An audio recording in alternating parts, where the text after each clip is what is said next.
Hi, everybody. Howdy, Cowdy here. Crossover. Oh, killer crossover. Just crossover. It just crossed him over nastily. Another victim to the crossovers. Cross him up and sit him down. Welcome to the crossover, where we are looking for you to join us as a sponsor. So I can say things like the crossover presented by your business name. What would be the best people to the funniest sponsors for the crossover? I think it would be great if we tapped into the universal love that Happer and I have for like the QT in Platte City. If we could specifically get the Platte City, that'd be Missouri a good one. QT. That'd be a very good one to sponsor the crossover. That would be great. I'm trying to think of like things that potentially have a crossover besides basketball. What other sort of crossover items you could like a crossover vehicle, like if something like that. Subaru, like something like that. Yeah, that'd be great. My loser brother. We do the show from a Subaru. We actually go out into the parking lot. They have a Subaru that's souped up. You could definitely do a remote from a Subaru dealership. That would be pretty sick. You know that when the first iteration of Happer and Schaefer, one of the things that we did is we did a radio segment from inside a used vehicle every week. And we would go to the car lot and they would rig us up with the microphones and get the video camera and everything set up. And Happer would drive the vehicle and we would just chat and we'd have the salesperson or whoever in the back. That's incredible. And sometimes we would like go out of our way to compare the vehicle that we were driving with a Nebraska football player. Yeah.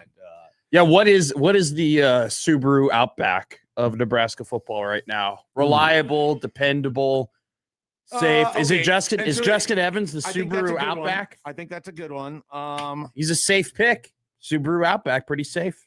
I think Ja'Cory Barney fits in that category because Ja'Cory Barney is way too fast to be a Subaru, though. I understand that, but he's reliable and he's dependable, and it's also sort of works as a negative because he doesn't, that's someone that you want to utilize that speed, right? You want to get that up to full throttle. To me, Ja'Cory Barney is a Mazda with a spoiler on it, Yeah, potentially, but he doesn't always play like a Mazda. He's like, spoiler. But that's the thing. It's like Ja'Cory. That's why I'm saying it works as a negative. But like Ryan Williams and Malachi Toney, like to me, more so Malachi Toney.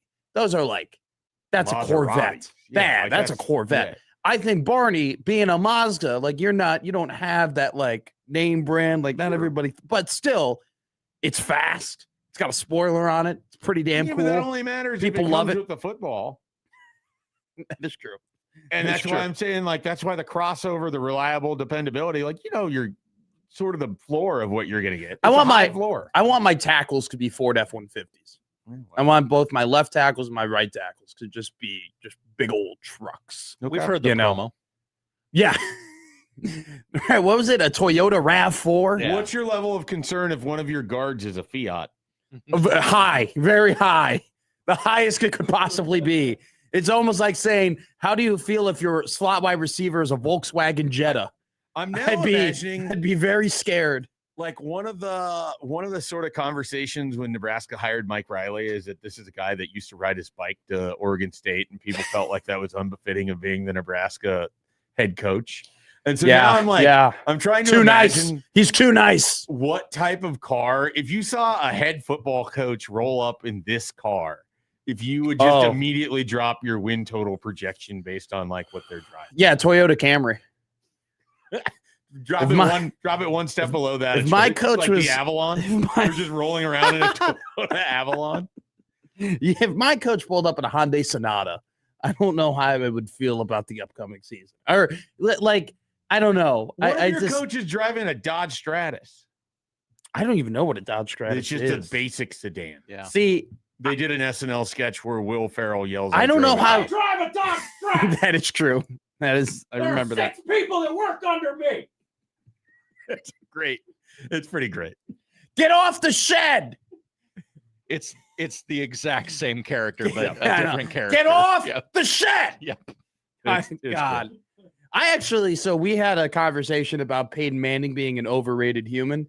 I then proceeded to watch his SNL skit where he's playing. And you completely dumped that horrible take?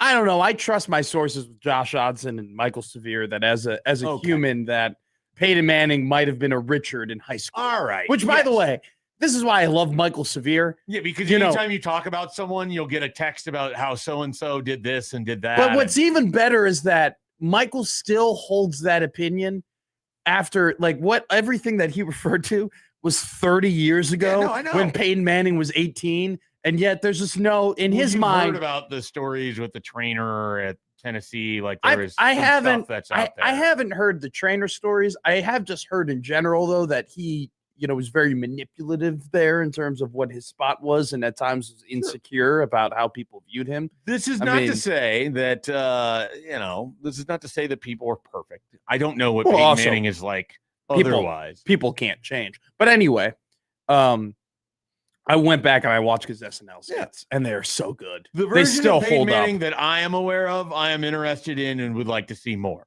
That's how I feel. Peyton Manning. Yes. That's the I one. enjoy his commercials. Well, it's funny that like Peyton Manning, like to me, there's like how I say it. There's no difference if I said Peyton Manning or Peyton Manning. I just said two different words there. You couldn't even recognize it. Peyton and Peyton. I know. Pretty great. I love that commercial. Who can't say Lincoln. He says Lankin. Like, so anytime he's talking about Lincoln, it's Lankin. Yeah. I have another friend who can't say pillow. He says pillow. That's tough. Milk. Illinois is one that some Illinois. People say Illinois. Gary said my dad would say Illinois. He would put and then he would say Washington, and I would try to correct him. Is he from Philly? Would want to physically assault me even towards the end after the stroke had robbed his ability to move. Yeah. He would get so mad when I would correct him on saying Washington. I don't like. Obviously, my entire family said everything wrong my entire life, but I never recognized it. This is not me. Like, I mispronounce stuff all the time. I mispronounce names all the time. This is not me trying to elevate. Dude, names are so tough for me. They're so like if I've never heard the name said before, and you're just telling me to read it, so bad. I tried at 24/7 Sports. I'm gonna cape up for myself here. Oh, go and cape. We had like an all company meeting or whatever, and one of our new bosses at that time was like, hey, if you have suggestions, whatever, things that you think can help improve. And I didn't want to basically prolong a meeting that nobody wanted to be in anyways. Fair enough. I sent an email. Good on you, by the way. And it was like, hey, not all heroes wear capes. Seriously. You might have noticed the smarter schools in the country have started attaching audio clips of their players' names.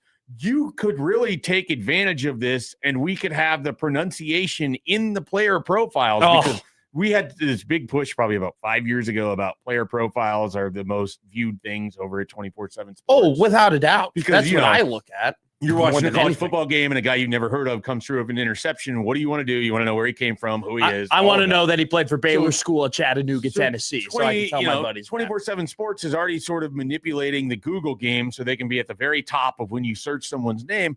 So, like, if you do that, and then there is a large Polynesian influence throughout football, and obviously there are names that are being created every day that nobody understands how to pronounce correctly. 1,000,000%. And so it's like, hey, we should figure out a way to include in player profiles where you could put in an audio clip, because at Nebraska, I could get the audio from Keith Mann and then put it over. And so then at Nebraska, you could have the pronunciations of these players. Like, it could just be right there. Like, we have all this other crap in a player profile that we don't need. We have someone's scouting report from when they were in 8th grade. Like, all of this stuff is in there, but you don't know how to pronounce the name correctly. Also, you're attempting to be a multimedia company in which we have people on podcasts and on shows and everything saying names incorrectly all the time. Yeah. So this idea, I send the email and they're like, oh, this is a great idea.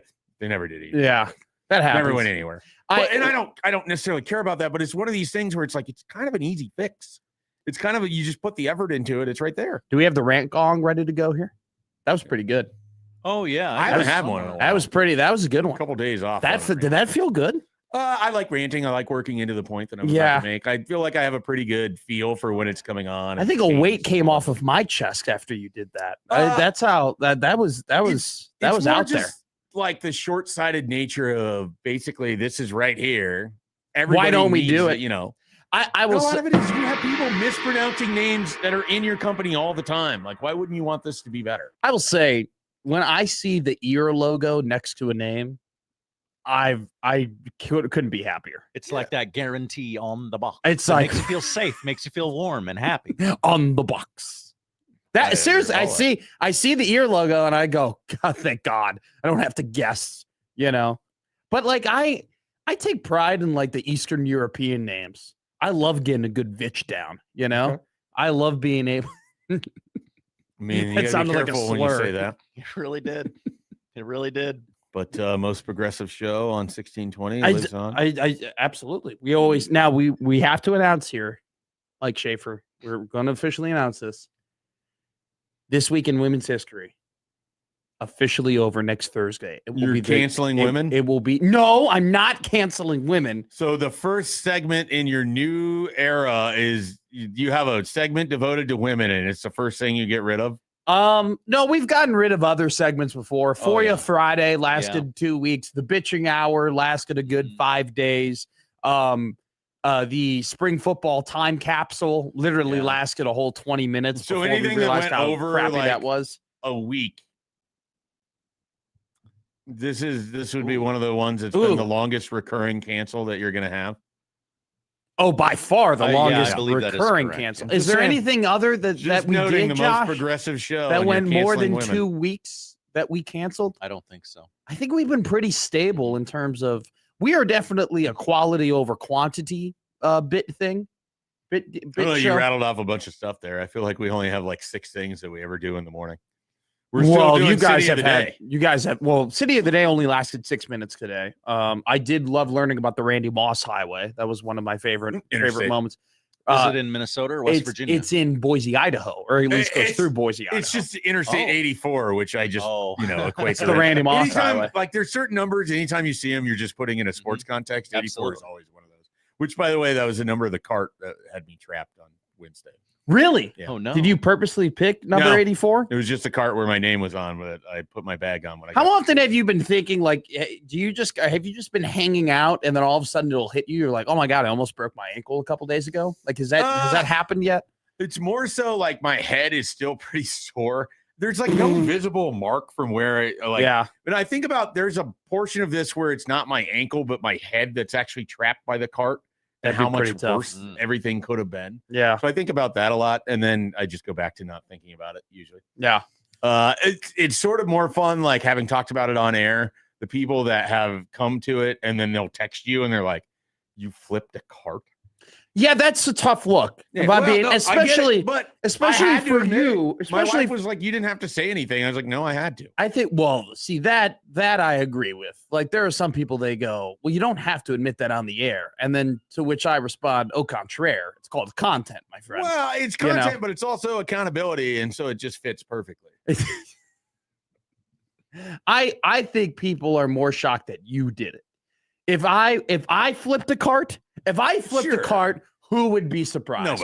Nobody. They'd all be, and then, right. But the worst part is that people would make assumptions, be like, "Oh, Matt had too much to drink." That would be the first. They'd be guess like, that "Oh, he people- must be getting around him before he's getting on a plane." Exactly.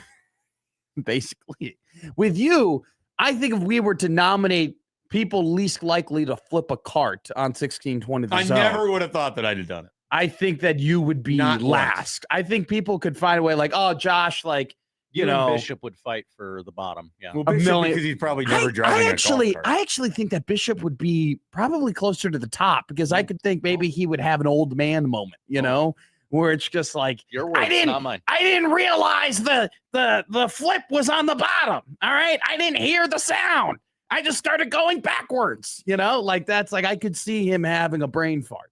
Well, and I think the other part of all of this is you I always try to get out of not driving when I go play. Like, I don't want to drive. I don't want to drive the car. $1,000,000%. I just don't have any interest in doing it generally. And so there's that element too. It took a weird set of circumstances for me to even drive the car. Yeah. If I pick up the cart, this is a great golf question. If I'm the one who gets the cart and I go to my car first and I put my bag in the passenger, you go get the cart to then go to your bag. Like, you're that lazy. You can't just carry your bag with you up when you go check in. If I'm allowed to bring the cart into the parking lot, 1,000,000%. Okay. I'm usually just If I'm bringing my at bag. if I'm at a nicer place, this is a great quaff. When I played at the Grand Geneva, which is like a $215 course. I walked my bags 1,000,000% to the clubhouse. But that's because you don't want anyone to see your car. No. But I just walked them to the clubhouse and they picked up my bags. Like a guy came up and grabbed my bag. Oh, are you Mr. McMahon or whatever? They're like, oh, okay, blah, blah, blah. And then I tip them, like if I'm at a nice course, yeah. Sure. If I'm at a muni, if I'm at like at a $40, $50, $60 course, 1,000,000% I'm grabbing the cart and bringing it up to the car. I'm always just putting it in there. Like I just want to get the bag out of my car, get it up to where it needs to go. I don't want to have to like go get the cart, come back down. It seems inefficient. I'm already having to go that way. Just lug the crap and be done with it.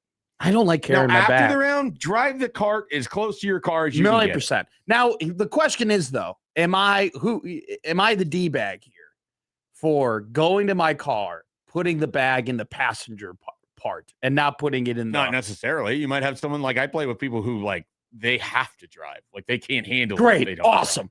Great job. We tend to end up as partners because I never want to. Well, that's the tough part about being a lefty. Like that's why ruin thing for everybody. Now, here's the thing. I'm a lefty that actually hooks to the right a little bit more often. Oh, nobody cares about that. It's like where you have to park next to the ball. It's like, people. I do have to have that conversation with. If I'm playing with a new player, I have to have the conversation of because what they'll do is they'll go on the wrong side. Of course, but then they'll it's not the wrong side. They go to the normal side. But here's my problem. Here's the problem, Schaefer. They'll back up only like 5 feet after that. And so do you want a lot of clearance? I need space. I don't want you to be, I'm not saying that you need to be 30 yards away from me, but like some people just back up 5 feet and the cart's literally on my ass. I don't even want to think that there's anything there. I don't. It doesn't bother me. Part of that is you play enough solo golf and you're, you have a cart or whatever. You're driving up your ball. You're like playing right off of the cart sort of thing. You get used to that. It sometimes centers it a little bit. And the biggest issue I think I have with golf anymore is even after 20 some years of playing, my footwork is terrible. My feet are not lined up where they need to be. So is Scotty Scheffler's footwork. He has some other things going for him that I don't. Incredible athleticism, probably one of them. He's got swing coaches and all of these other things in addition to just natural talent. You both have cute kids though. Well, you and Scotty Scheffler, both with adorable sons. My handshake meme. Hopefully my son has a golf trait in him that nobody in the Schaefer family has. So which is to be good. Probably going to be able to hit the ball far though. He's going to be a big kid. He is. He's going to, I'll tell you this right now. The 16-20 the zone kids that are being raised right now going to be able to field an awesome offensive line in a couple of years. Oh, I don't know. So he's going to have the build. Josh's kid. I literally stood behind my wife at Adventureland on Wednesday as our child was walking ahead of us, and I said, "Look at this bleeping tank we built." I know. Yeah. That kid. You're going to have a decision, Josh. Tight end or tackle. I suspect that Hudson will look more like my in-laws, which is like more of a tall, lanky build, and a long build. High school me was not what I look like right now either, which is more of a longer, lanky build. So I think Hudson will end up looking more like that than the sort of polar bear of which I present today. Baseball player. He's definitely he'll play baseball. Definitely going to play baseball. I don't know how Josh is going to feed his kid. At least till he's 6. I don't know anyone feeds kids. I'm going to be real. I have a 2-year-old and he eats like an adult. Josh's son and I have basically a younger brother, older brother relationship. And I asked He's your mentor. We understand. I go, punch me as hard as you can. I go, just punch me. Just hit me.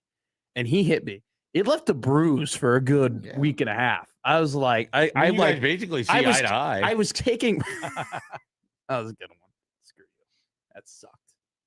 He hit me. Yeah, you rub your arm. And I was taking a shower. And I was rubbing everywhere. And all of a sudden I had a blue mark right here on my arm. I go, where the hell did that come from? I was like, where did that occur? You gave him a free shot. I did. He just took it. But no, you guys are gonna. 620 Zone's gonna have one hell of a football team in about 6 years. I don't know. From what I understand about Josh's kid, all that kid wants to do is swim every day of his life, just swimming. We stood in that pool for 6 hours and we didn't leave. You're kidding? No. So he You rolls text- up on Friday. You texted me and you told me it's the most you've ever been in a pool. Yeah. Yeah, he rolls up on Friday, 6 and hours. we're all walking into the same entrance, and he's explaining like he doesn't have his wife or his son with him because his son's basically like, I don't want to go to baseball, I want to go swimming. Oh, Which yeah. is like what, the second or third time he went swimming that week? Yeah. Yeah. No, he's all about swimming, which I highly respect. I, as a kid in the summer, getting in the pool, getting the opportunity to be in a pool, anytime I had a chance to, I wanted to do it. It was all about water. I think next time you go to Chicago, you should drop your son off with my parents and you should let them take him to Six Flags Great America, because that is like, it seems like Adventureland. Six Flags is just souped up Adventureland, and you and your wife go on a nice date in Chicago. And my dad and your son might get along better than anybody, because all my dad wants when I go home. So you go to Six Flags? No, I take my dad to the pool every single day. Oh. I take my 65-year-old father to the pool like he's in summer camp and I'm the counselor. If my wife is listening, you're going to get a text in like 10 seconds. Well, Do first, you think your son would agree be to okay this. with just going with two random people to Six Flags? If there's a pool, yes. Oh, they okay. have There's a water Hurricane park, yeah. Hurricane Harbor is what it's at. Six Flags Great America. It's one of the best Really? water parks in Illinois. And my parents are now at the point where they are done with. My sister's 19. I am 24. My brother's 28. They want a child in their life. Like they want to take some. They want to, they want to have the little kid moment still. They're missing that in their life. Okay, Hurricane Harbor looks cool. Hurricane Harbor. Look up Hurricane Harbor. That Now, was my this says childhood. City of Arlington, which No, it's in Gurnee, Illinois. okay, but are there multiple Hurricane Harbors? Well, it's the Hurricane Harbor that's attached to Six Flags Great America.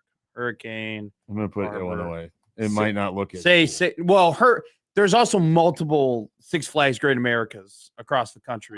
Which means that there's multiple Hurricane Harbors. Here's something I wanted to bring up. Oh, go ahead. This does look cool.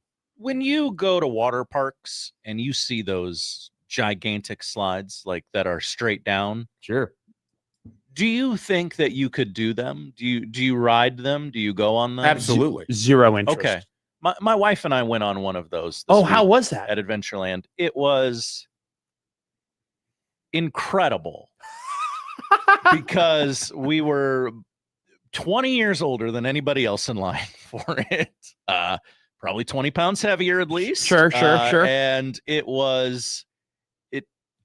felt like the safest, dumbest thing we could possibly do that day. And we just laughed for about 10 minutes after we got off the slide. It was The That's rush awesome. is incredible. Yeah. That's the incredible. rush is great. They tell you to cross everything Yeah. on your way down. And there was a moment where I hit some air pretty quick into the ride and everything uncrossed. Yeah, no, you and I definitely felt have a, like, unsafe, but I was safe, Right. you know. there's a moment where you're basically like, what the hell am I doing? Uh-huh. Yeah. I'm however many years old. It's been this long since I last went down a water slide. And then there's the other moment like, why haven't I been doing this more? Mhm. Why have I been robbing my life of joy? There's That's why a they exist. I think it's awesome. there's I'm a glad you did it. at Hurricane Harbor. There's a thing they called the tornado. Which eventually, you go down a slide and you're in like in a 4-person raft. You go down the slide, and then all of a sudden they just put you in a funnel, Oh, and you go up the funnel, and then you just keep going. You just keep zigzagging. so they the call entire that way. in Columbus at the Pawnee Plunge. It's like the toilet bowl where you're just Oh, yeah. circling the drain. It's awesome. basically. It's awesome. You got it if you're ever in Illinois. Six Flags Great America in Gurnee. Is, Too often I'm in insane. Illinois, but I've never been to Six It is Flags so in sick. Gurnee. It is so awesome. Okay. They also have the Gurnee hockey team. They played in a mall, and they were the Gurnee Maulers. Okay. And it was one of the Was more it like you could go to the food court and look over and they're playing a hockey game? yes, That actually seems exactly pretty cool. like I would exactly watch like a that. lot more hockey games if it meant like I just went to the mall and there was hockey. My mom would always I didn't realize it until I was older. Like dad in the travel hockey days, he was the one who took me to the games. Every time we played Gurnee, my mom would come. And I'd because be like, she could go to the mall. yes, she'd go, but like we'd get there really early and she'd go shopping. And then like as soon as the game started, then she'd be back and she'd watch me play. Because she was very Can into you it as imagine well. you're in on mall walking and there's just also a hockey game going on? That'd be great. It was pretty sick. That But it would was be like, I mean, it was like 10-year-old hockey. Like you'd probably watch it for 4 minutes. And then you're Yeah, like, I all right, don't these think I- guys suck. I don't really want to 10-year-old hockey. It was tough. It was tough. Hockey is a really high variance where if it's not at a high level, it's really hard to watch. Like watching adults play rec league hockey where the skating is slow and the passing is bad. I'm going to be real with you. Even when it's high level hockey for me, it's still I ruined it for myself. Like I went to one Mavericks game, Omaha Mavs game, and I'm not like a born bred Omaha Mavericks hockey fan, and they were playing the number one team in the country, and I was getting really upset like during the game. There was a difference. Yeah. Western Michigan they were a machine. They were so well coached. I was watching the Mavs play, and I was getting very upset. I didn't really have a skin in the game. I didn't make a bet. I was just watching. I was just getting very PO'd off of I'll watch the Sabres play the Red Wings, and I'll just get mad at how they're playing hockey. Like it's like sometimes I have to like take a step back and be like, you're not a coach. Well, yeah, like, calm down. How is that not true of like all sports? I don't really get mad when I'm watching football. When I'm watching football, bad football, good football, whatever. I don't get mad at any. I don't get like, why aren't they doing this? Because I don't really know. Like ignorance is bliss. Like I can't really say like, why aren't they? Why isn't the guard doing it like this? And hockey, I'm like, why are you like? I know specifically what they're supposed to do. So you're telling me that when you see someone, for example, and not that this would have happened with a local football scheme or anything last year, repeatedly missed a run fit from the safety position over and over in the same game. Now you're not just like noticing this and makes you mad. Great point. Admittingly, in real time, I think I would have to happen like multiple times for me to realize like so here's the problem. It's harder. It's when honestly you're in the press box, you're seeing it before it happens, and it's like it's seeing a horror movie. On TV, I can't really see it. Yeah, so on TV, it's tough. It's more hard for me, I think. On TV, it's very difficult because it's just like you on the side angle, you can't really see whether or not they're doing it correctly. Yeah. I'm not getting the all 22 like you would get on TV. Well, I watched one half of college football last year live and in person. I did not go to one Nebraska. I don't know how that's going to be for me this year. Like you'll still be able to go to the games. Well, no, I know, but I don't know if I will. You should. I don't know. One, when I made the switch from used to be going to all the games, the road and the away, and then I started only going to a handful of away games, and it was basically down to like maybe one away game a year. So then you're treated to just the ESPNU and BTN and just bad broadcast coverage and all of it. And then now it's going to be the home games too. Like it's going to be rough. Look at this. You're watching Tour de France. Look at this. Well, that guy's name's Tadej Pogacar.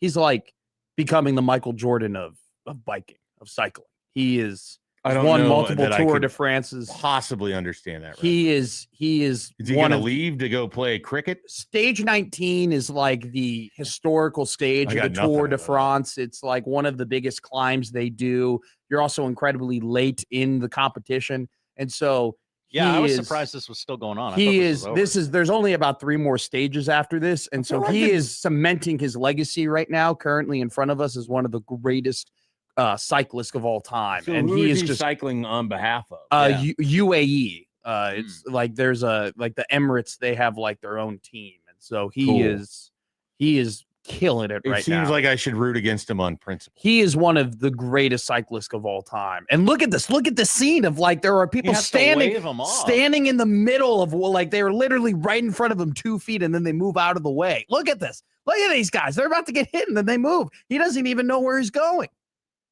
It's incredible. I got into the Tour de France this year. I've watched about 7 stages, and he's won 3 of them. He's awesome.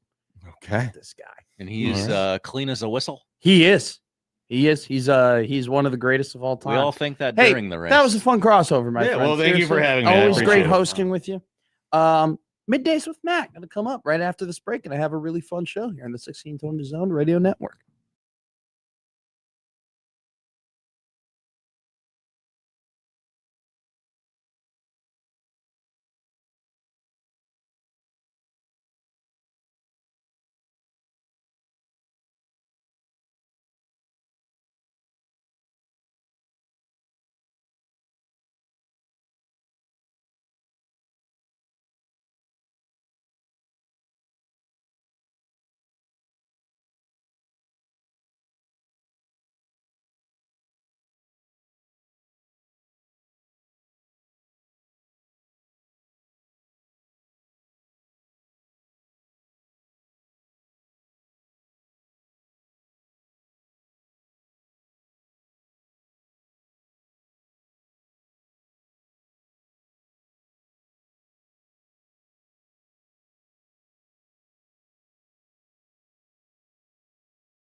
horse crap call. For daddy! But they are who we thought they were, and we let them off the hook. Chicago is.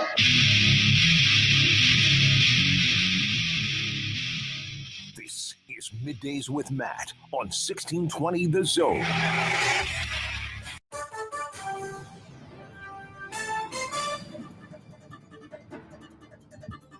Middays Matt, live and rolling here on the 1620 Zone, kicking the show off with some breaking news. Oh no, what's going on? For the fourth time in NBA history, LeBron James has made his decision as to where he will be playing his basketball the next season. Really? LeBron James has reportedly, according to Shams Charania, signed a 2-year, $8 million contract with the Philadelphia 76ers. No! LeBron James now joins Allen Iverson. He now joins Joel Embiid. He now joins a plethora of Julius Erving as one of the greatest players in basketball history to be a Philadelphia 76er. He will join Jaylen Brown. He will join Joel Embiid. He will join Tyrese Maxey. He will join VJ Edgecombe to go ahead and attempt to conquer the Eastern Conference for the 10th time in his career. I believe he's been to the NBA championship as a team from the East at least 10 times in his career. He will now join the Philadelphia 76ers. We start off the show with breaking news. Boston Celtics fan, Josh Otson, how does this make you feel? I'm just learning about this. We got to play the whole go. I'm just hearing about this now. I haven't heard about this now. Just my gut reaction in real time. You're screwed. Fire everybody. You're screwed. This is your fault, Boston. You're screwed.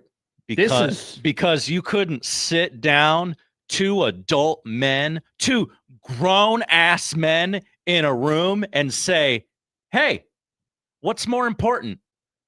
Winning titles or being 1A? Like, what's more important?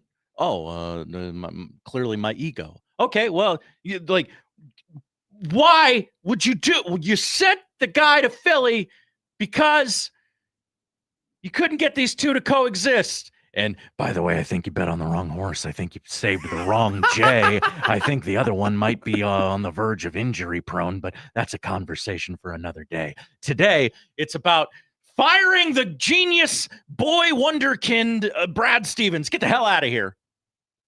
I'm not going to look at the Eastern Conference odds here on FanDuel to see if they've shifted at all after Mr. LeBron James will now be playing for the Philadelphia 76ers. Not to pat myself on the back here, but I did say a couple of weeks ago, it is kind of curious to me that Philadelphia is in the sweepstakes because the other three teams that were in the sweepstakes were Cleveland, Miami, and Golden State. And they all had some sort of emotional tie to LeBron, right? Cleveland, obviously, the place where he got drafted, the place where he won an NBA championship in 2016, his hometown, right? He grew up in Akron, Ohio. He's just a kid from Akron, Ohio. Miami, obviously, the place where he won his first NBA championships. Pat Riley, he went on Dan Patrick, and he talked about how that relationship has evolved with LeBron and how, things have been pieced together and he's learned and he's grown. Or he went on Le Batard, actually. I apologize. He went on Dan Le Batard and talked about that. And, then you look at Golden State and we know the relationship that LeBron has with Draymond Green. We know the relationship that he has with Steph Curry. Hell, the Warriors seemed like they were doing things. They were signing players and they were making moves just to make it a possibility so they could go after and get LeBron. We also heard the rumors too, right, about Golden State potentially looking to trade for Anthony Davis. So you can have that, all LeBron's friends who are in the latter part of their careers who still can go ahead and win an NBA championship. All three of those teams, the Cavs, the Warriors, the Heat, it all kind of made sense from an emotional standpoint, right? He wants to do his farewell at the place he won his first title, or he wants to do his farewell at where he grew up in Akron, Ohio, or he wants to do his farewell with a player that he has said over and over again how much he wants to play with Steph Curry. But that entire time, you had those three teams with an emotional tie, but he had a fourth team just hanging around, and it was the Philadelphia 76ers. And 76ers didn't have an emotional tie to LeBron. The 76ers didn't have some sort of history with him or some sort of there wasn't any sort of rapport that Philadelphia could work off of. All it was is, man, Philadelphia's got a damn good team. Philadelphia's got an MVP in Joel Embiid. Philadelphia's got a finals MVP in Jaylen Brown. Philadelphia's got Tyrese Maxey, who Rich Paul in his podcast with Max Kellerman talked about how much LeBron loved Tyrese Maxey. You also got VJ Edgecombe, who's an up-and-coming player in the Eastern Conference. Philadelphia didn't have any of that emotional ties to LeBron, yet they were very much in the sweepstakes because it made sense. And LeBron could go there and make them an instant title contender, make them an instant contender to win the Eastern Conference. By the way, when I hopped on here on FanDuel, the odds for the Philadelphia 76ers to win the Eastern Conference were plus 400. I have now refreshed my tab. It's moved to 380.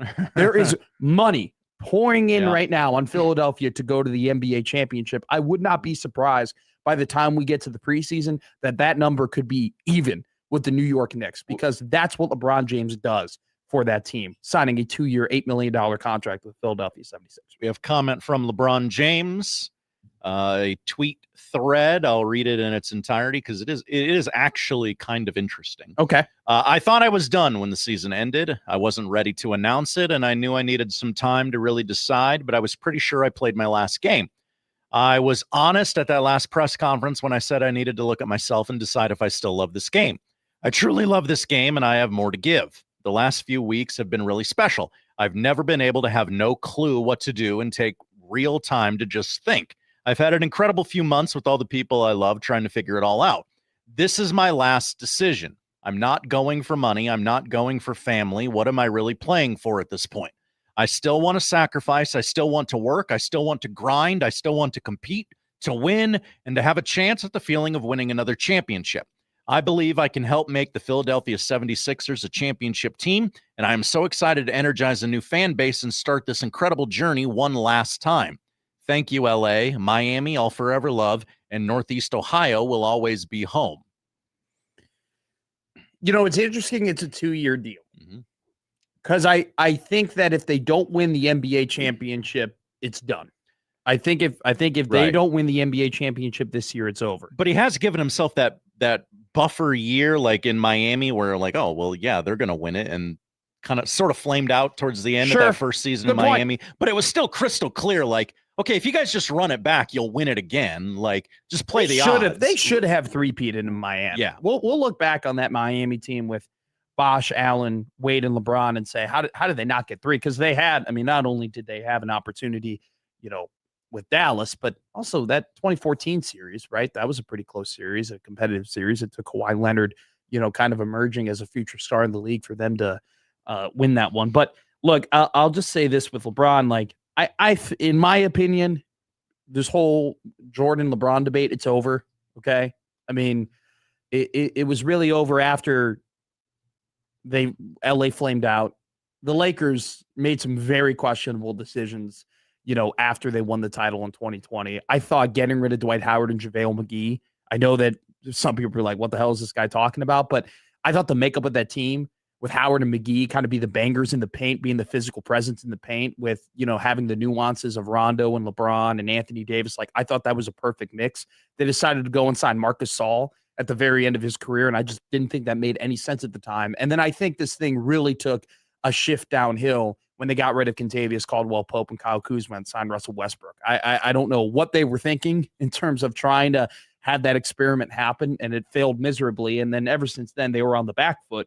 And when LeBron wasn't going to add titles being the best player on the team, which officially ended when the Lakers traded for Luka, I thought the debate was over. And you know, LeBron James is the second greatest player of all time. And do you know what's wrong with that, Josh Hodson? Nothing. Nothing is wrong with that. He's got something on his resume that Michael Jordan doesn't, and that's a stain. And the stain is 2011, right? He's got that mistake. Jordan doesn't. But I think it's very interesting if they were to win a title this year, which they are going to have a chance to win a title. That roster is incredibly intriguing, and they add a piece in LeBron James that through his playmaking and a pass-first mentality, he can connect the pieces that are Edgecombe, Maxey, Brown, and Embiid when healthy.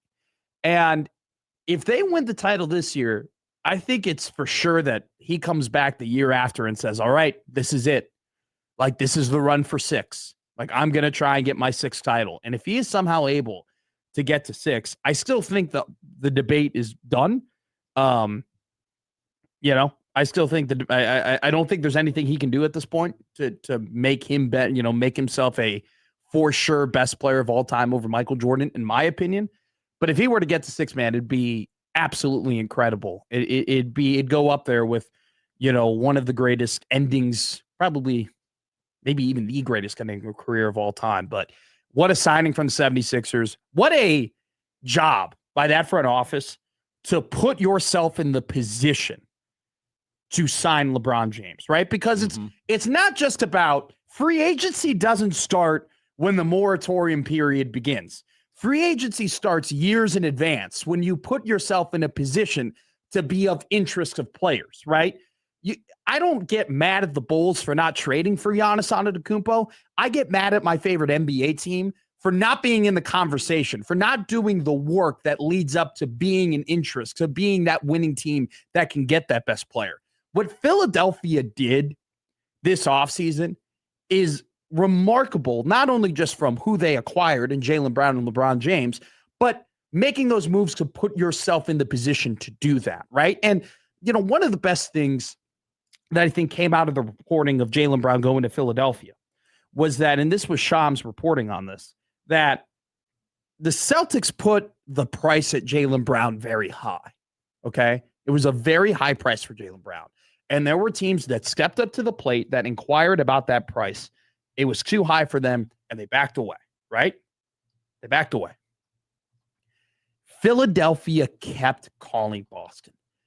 Philadelphia did not go away. Philadelphia kept inquiring about Jaylen Brown. They wanted him. They wanted him badly. And when they kept inquiring and they kept asking and they kept giving offers, then it led to them eventually getting Jaylen Brown. That relentlessness to acquire a player like that from your rival is quite incredible. And then that signing put themselves in the position to get one of the best value contracts I've ever seen. All right. 2 years, $8 million. The Blackhawks paid 1 year, $8 million for Kaner. It's incredible to think that a guy who was comfortably averaging 20 plus points, 7 rebounds, 7 assists a game last season is going to be making that little amount of money. It's remarkable. So kudos to the 76ers. This immediately makes the NBA season way more interesting, right? Knicks Sixers on Christmas is going to slap. And then I don't know. That's not official, man, but come on. Should we just make our Christmas Day NBA lineup right now? Yeah. You got to do OKC, San Antonio. Yeah. You have to do Boston, Philadelphia, and then give us. You got to do Knicks Sixers, right? No, you do Boston Sixers. Yeah. You do Boston Sixers. Jaylen Brown revenge game. You ready for this one? Minnesota, New York. Oh, get a little Ant Edwards action on Christmas with the New York. I don't hate that. That's a great Christmas lineup. That's another thing too. All right, it's always back to the Bulls. I am so upset that the Bulls have been bad because when the Bulls were great, they were playing on Christmas and it was awesome. And it was a fun time. What about Bulls Heat on that first Christmas? Oh my! Game? Do you remember the early one? The Bulls, one that's way too early. Bulls Lakers was a Christmas game. Do you know how sick that was? That was awesome. Mm-hmm. We have comment from our own Joey Warcola. Oh, Joey? Yeah. Let's see. Do I have loser Celtics fan? That mother bleeper. Yeah. He didn't say bleeper though.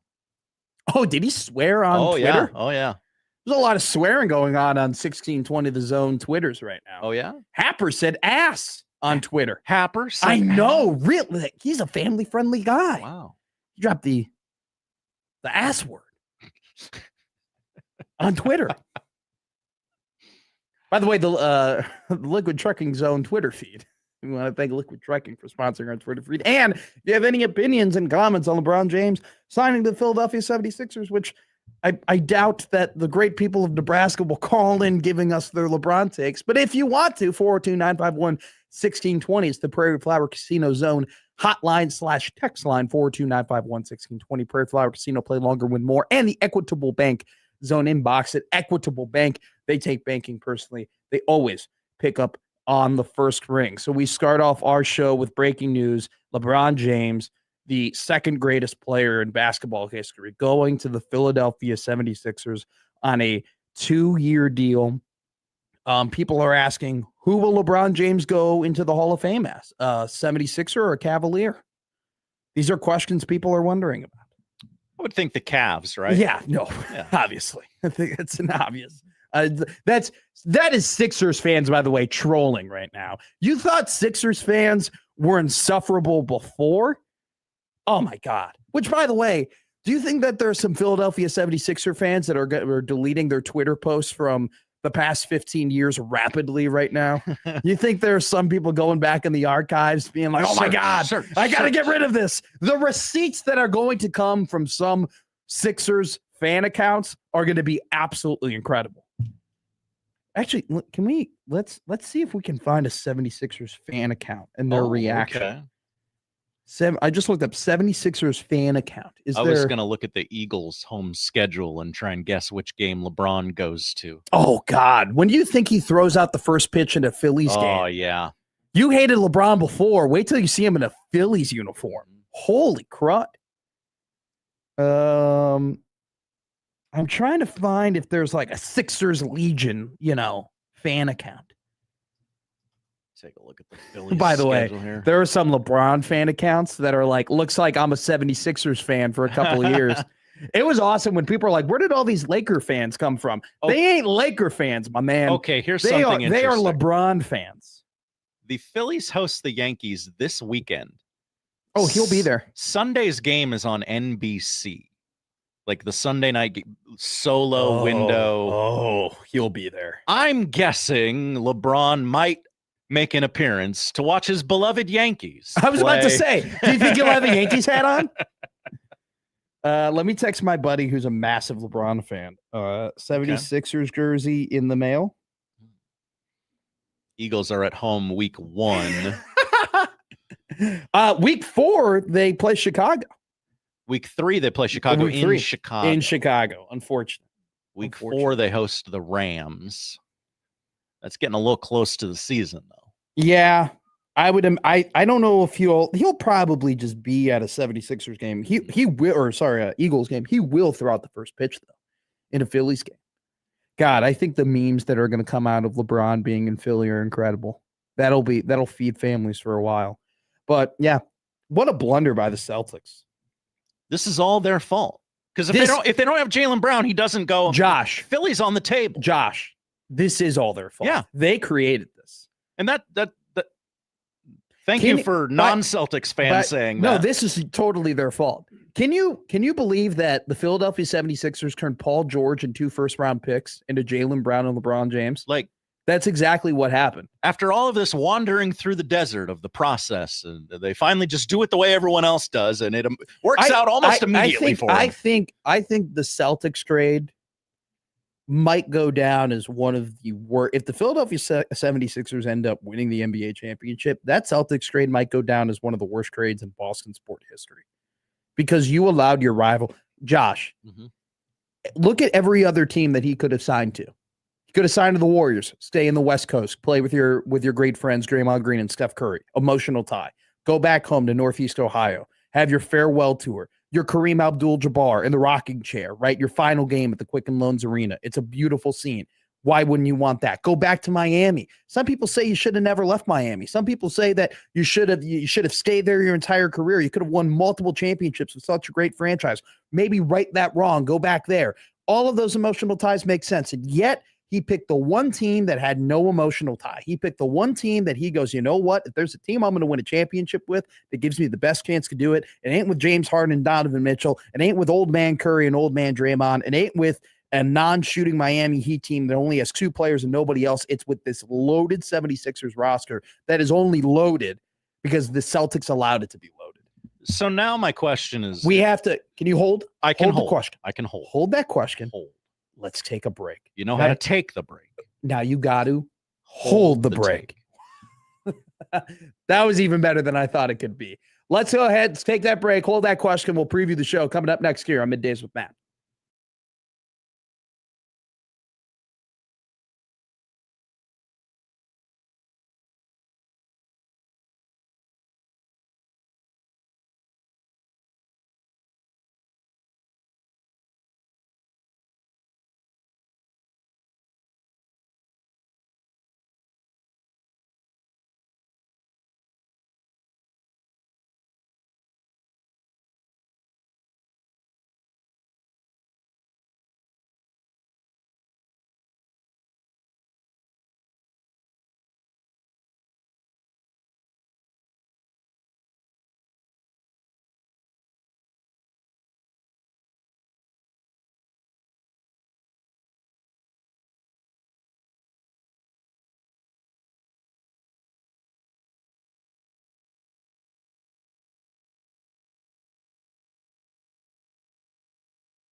Now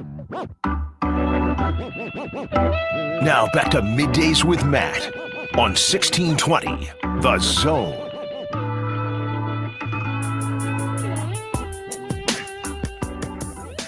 Let's keep that graphic on the Zone TV YouTube page up for a little bit. Great job. With pleasure. Great job by producer Josh putting a clown face on the wonderkins of Brad Stevens, who allowed all of this to happen. LeBron James, 2-year, $8 million deal. That's incredible. I just got to laugh. By the way, for years, people have been asking LeBron James to take a pay cut in order for his team to have, an opportunity to sign better players so he could advance his legacy. And for whatever reason, he just never did. He took a pay cut to go to Miami, but when in the final years of Cleveland, definitely in LA, did not take any sort of pay cuts to play basketball for them. And yet he takes a pay cut for the team that he has the least emotional ties to, which is the Philadelphia 76ers, which now more and more tweets are coming out. And basically the initial reaction has been, wow, what a get for the 76ers. What a move by LeBron.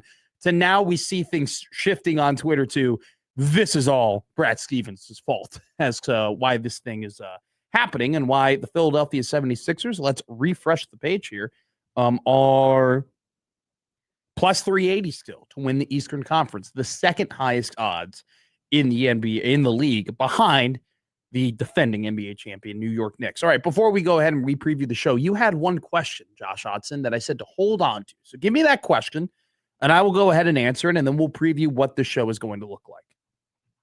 My question is, what was all that, I guess now it can be called bloviating from Miami, like with the LeBron live stream that got scheduled for next week on YouTube. Oh, yeah. And people found that, and I think there was like a Nike LeBron to Miami thing. Like, was it all just BS, or did he really come down to this decision this week at some point?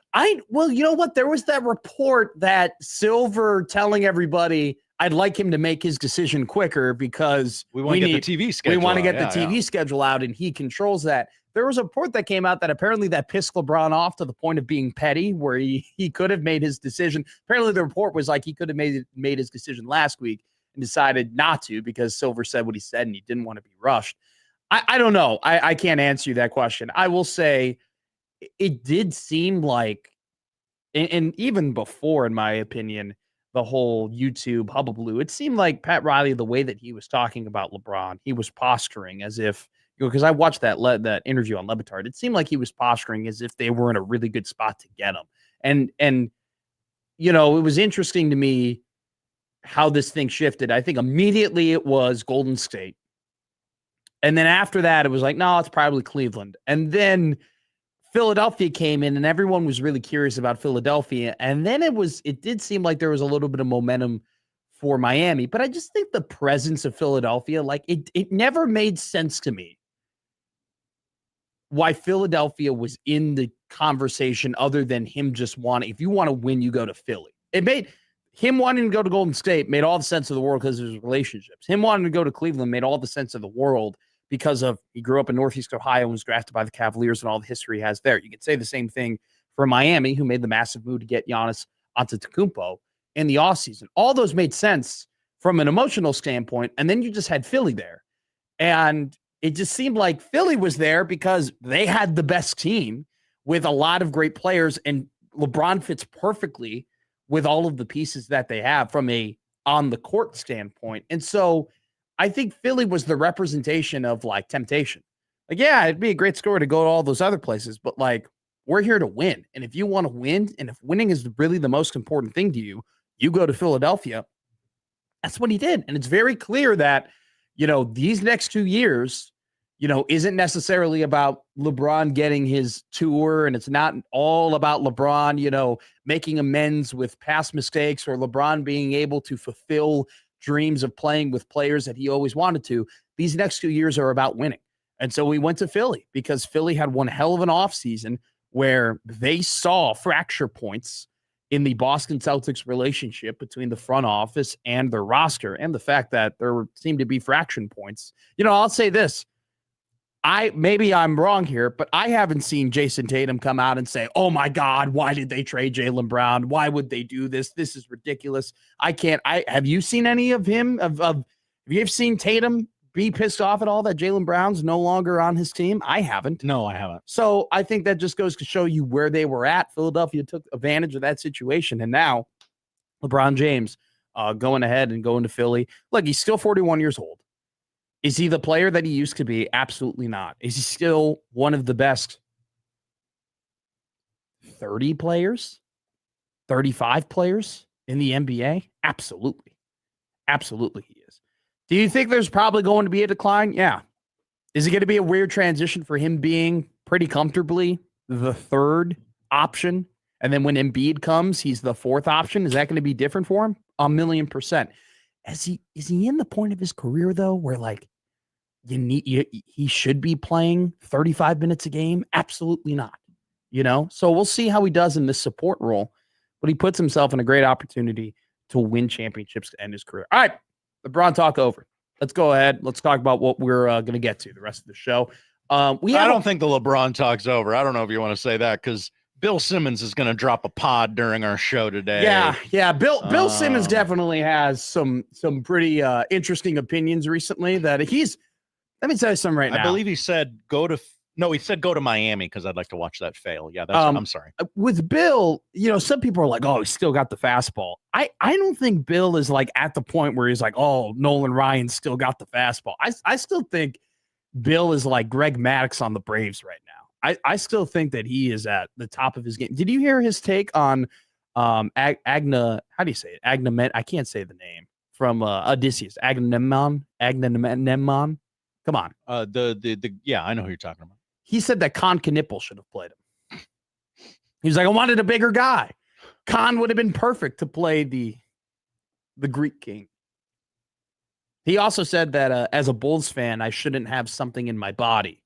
That's right. We didn't get to that yesterday. Yeah, there's a specific thing that because of Caleb Wilson, I should be empty on, which was one of the wildest takes I've ever heard. And then he had Klosterman on his pod saying that he thinks that Sophie Cunningham will be the vice president in 2050. Yeah, Agamemnon. That's a tough word for me to say. No, Agamemnon is that's bad. You think equitable is bad. That's even worse.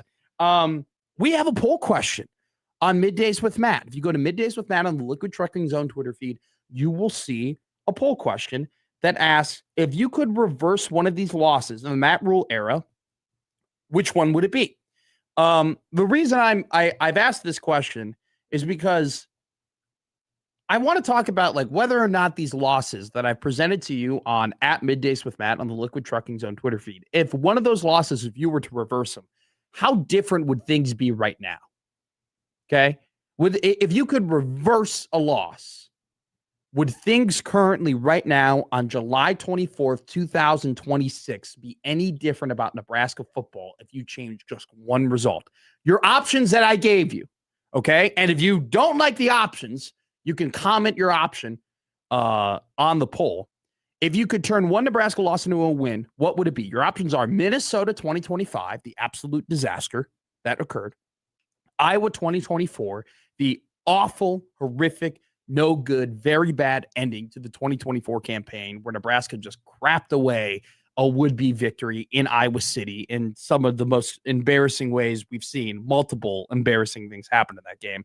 Ohio State 2024, which would have been the best win that Nebraska has had as a program in at least 10 years, probably dating back 15 years, and would have been, if not the best, one of the top 3 wins of Matt Rule's career, period, end of story. Or Michigan State in 2023. If you remember that game, Nebraska was 5-2 heading into that contest because they had lost to Colorado. Yeah, they had lost Colorado and they had lost to Minnesota to start that season. They played that game. By the way, Caden Hauser was the quarterback for Michigan State. He was awful, so bad he had to end up transferring to Eastern Carolina University.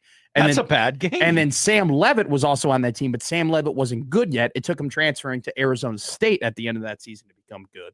Alante Brown had a pass in that game. Mel Tucker had already been fired, and Michigan State had lost 4 games in a row heading into that contest, and Nebraska still found a way to lose that game.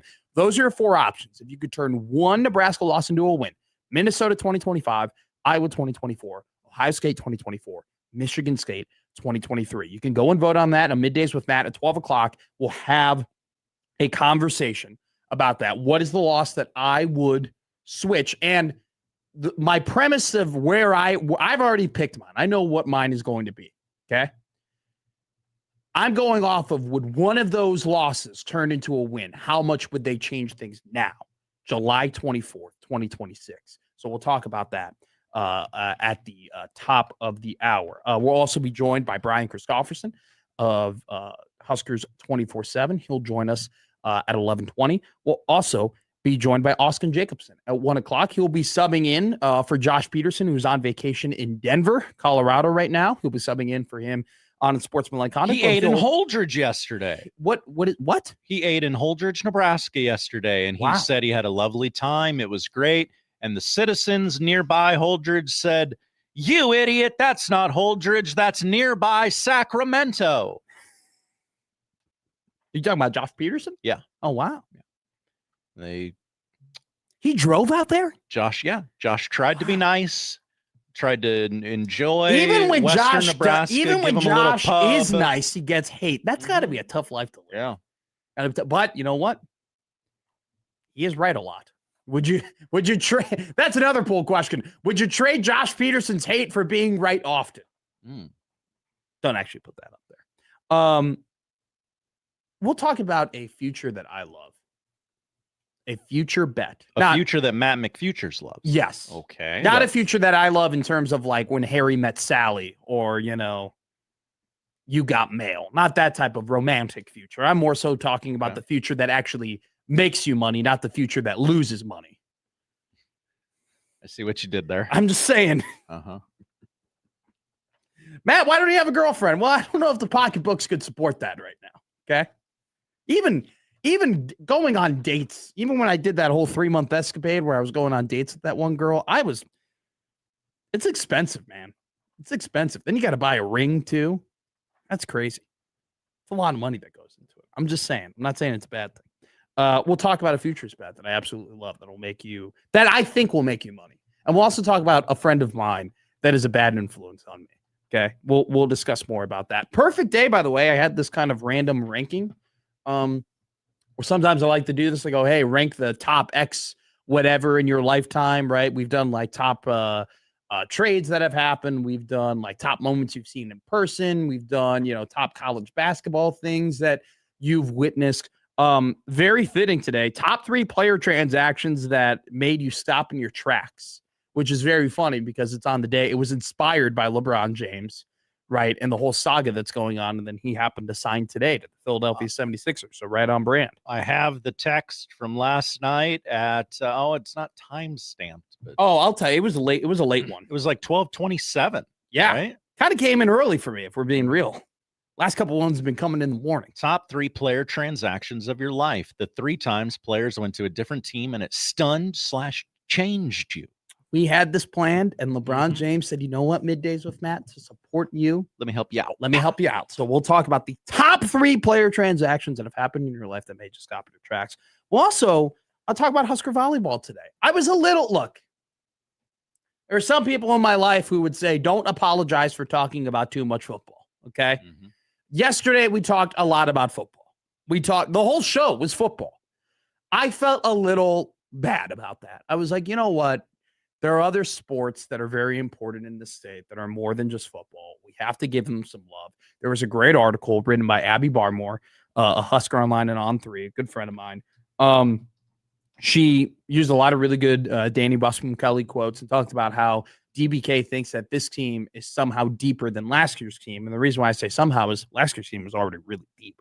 And in her opinion, it's crazy to say that they're even deeper this season. And, I think that this volleyball year for Nebraska is fascinating to me. It is wildly fascinating to me from a bunch of different perspectives, right? Number one, going undefeated in the Big Ten last year, which is an impossible task to repeat. I mean, nobody does that, just not losing a volleyball match in the Big Ten, to then falling very, what you would call very early for Nebraska volleyball in the Elite Eight to the eventual national champions, the Texas A&M Aggies, to then everybody coming back and this being, you think it's the last hurrah, right? You think, hey, this is the last go around with Harper Murray, Bergen Riley, Laney Choboy, and Andy Jackson, just to find out, well, the 5-for-5 eligibility rule is going to be implemented, and these 4 incredible athletes are going to be able to have one extra year, which could have you make some really uncomfortable and tough decisions about, do you value the now or do you value the future? So then you add on top of that the traveling circus that is going to be Nebraska volleyball this year, where they're going to be playing in Las Vegas. They're going to be playing in a baseball stadium. They're going to be playing in a football stadium. They're going to be playing in Dallas. They'll be playing in Chicago. They'll be playing in all these different venues because they are that big of a deal in the volleyball world. You kind of put all these things together with the mounting pressure to win a national championship. This year is going to be fascinating for Nebraska volleyball. So we'll have some more conversations about that. Also talk about the Husk Bus. Talk about Creighton basketball. Once again, I felt a little icky talking so much football yesterday, talking so much about the Southeastern Conference, talking so much about Greg Sankey and Lane Kiffin. And I had a Pete Golding segment yesterday. You felt icky. I felt yucky. Did it give you the ick? That's what the kids are saying. No, but I mean, look, I love football, right? They didn't really give me the ick. I just felt like, we can serve a couple different communities as opposed to just the football sicko crowd, right? I let my football mind infect 4 hours of radio, okay? And sometimes that's great. Sometimes that's warranted. It's actually, I argue when I do my best work. But, we got to give the people what they want. The people want a little bit more than football. There's more life than just football. And I'm learning that. I'm learning that as a young man. There's more to life than just football. Matt McMaster said it. I don't know if I believe that. I don't know if I believe my own words. I don't know. I love the sport, but we have to look. I have to, as a good radio host, talk about other things than just the pigskin. So we'll talk about Creighton. Some interesting quotes have been coming out of the basketball team over the last couple of days. I love forgive me. Husk did a podcast with who I don't know. I'd love for somebody so I can give him proper credit, but he had such a great quote about Wes Enos's superpower being his competitiveness. And just, I love that my interview with John Walker on Wednesday, where he's like, man, these guys just go after it. They just go at each other. They compete. They play hard. And I think if you're a Creighton Blue Jay fan, man, you got to be fired up about that. And I'll ask a question. I ask an interesting question that might be both correct and incorrect at the same time. It's paradoxical. Okay. It makes sense, but it is. It doesn't make sense, but it is. To quote Oppenheimer or something like that. By the way, I'm gonna see the Odyssey one more time. And I'm now like being reminded of like some of the really cool scenes that I've seen. I think Oppenheimer is always gonna clear it though. Like I don't think seeing it the second time is gonna make me think it's better. I love that for you. I think Oppenheimer is such a masterpiece. But here's the thing. I have not seen Oppenheimer since the fourth and final time I saw it in theaters. And I have no intention to. Like I have no intention to see that. You're done with it. I have no intention to see that movie outside of the big screen. If it's ever like right here, we're next to the Dundee Theater, right? I mean, they do a great job of having new movies that come out and playing them. I've never been there before. I would love to one day. They'll have you. Like if they put Oppenheimer, if they had they were putting Oppenheimer on, I would definitely go there and watch it. But I would never really sit down in my couch on my, 55-inch Roku TV and just watch Oppenheimer. I feel like I just wouldn't get the same feeling, I'll have to tell them to throw it on the micro cinema there and get Matt McMaster into the building. Yeah. Platcat in the chat. Jaden Daly is the one who had the Huss interview, by the way. Good guy and also a personal friend of Jordan Sarnoff. Hey, Sarnoff's tweet was... Daily dose of hoops, if you'd like to give credit. Sarnoff's Roskin tweet, God, is so good. It's chef's kiss. Who else? What other SID in the country is getting a Rothstein tweet about you being the associate commissioner of the Metro Conference? I absolutely love Jordan Sarnoff. Very excited to see what he does. But shout out Jaden Daly. Hell of a I admittedly did not watch the interview, but it was a hell of a quote that came out of that interview, and a lot of people were fired up about it. So kudos to him, and kudos to Huss, man. He's doing a lot of media. I mean, being in front of the cameras, being in front of the microphones. John Walker is going to be writing some stuff in the future about it. I mean, there's just a lot of quotes that are coming out from Huss. And I'll say this: if you're a Creighton Blue Jay fan, you got to love the way that your coach is talking. You really do. You just got to love the way that if from a narrative perspective, if I'm a Creighton Blue Jay fan, I love everything that I'm hearing about how this team is playing, how this team is competing, and the mindset that they have, in part because it seems like it's very different from last year. It seems like the stories and the things that we're talking about from Creighton are very, very different. It's a very different narrative that is coming out of the hilltop than it was last season. That's something that you got to be encouraged about. And we'll see. I mean, it's once again, it's all got to come together. You got a bunch of different pieces that all have to kind of mend, and learn how to play together. But if I was a Creighton Blue Jay fan, I'd be excited. I'm excited because we're going to talk Brian Christopherson coming up next here on 1620 The Zone.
Family Man Josh Hodson.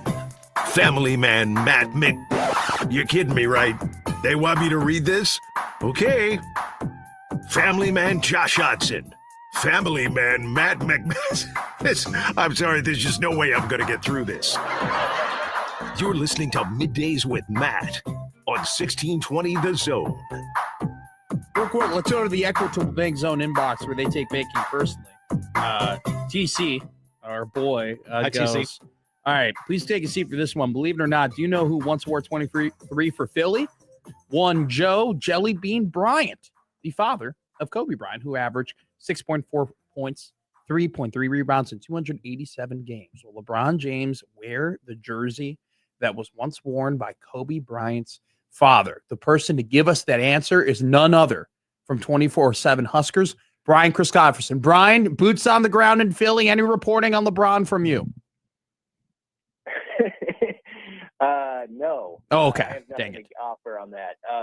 If you want some hot takes on 90s NBA or Yes. early 2000s, Yes, we would love that. No. Yeah. That's the best I can do. But back when I used to watch Inside Stuff on Saturday mornings growing up. Are you are you let me just Go ahead. interject here real quick before the chat tears us to pieces. LeBron can't wear 6. Oh, That's Dr. J's retired number, obviously. So what if he looks like it's going to have to be 23. What if he wore 54? You know, what if he just wore a random ass number? What if he wore like 92? You know, I'm 92 for the 6. Like, just get, just be completely random with it. I think it actually would be funny. Are you a big T-Wolves fan, Brian? Do you really care? No. Okay.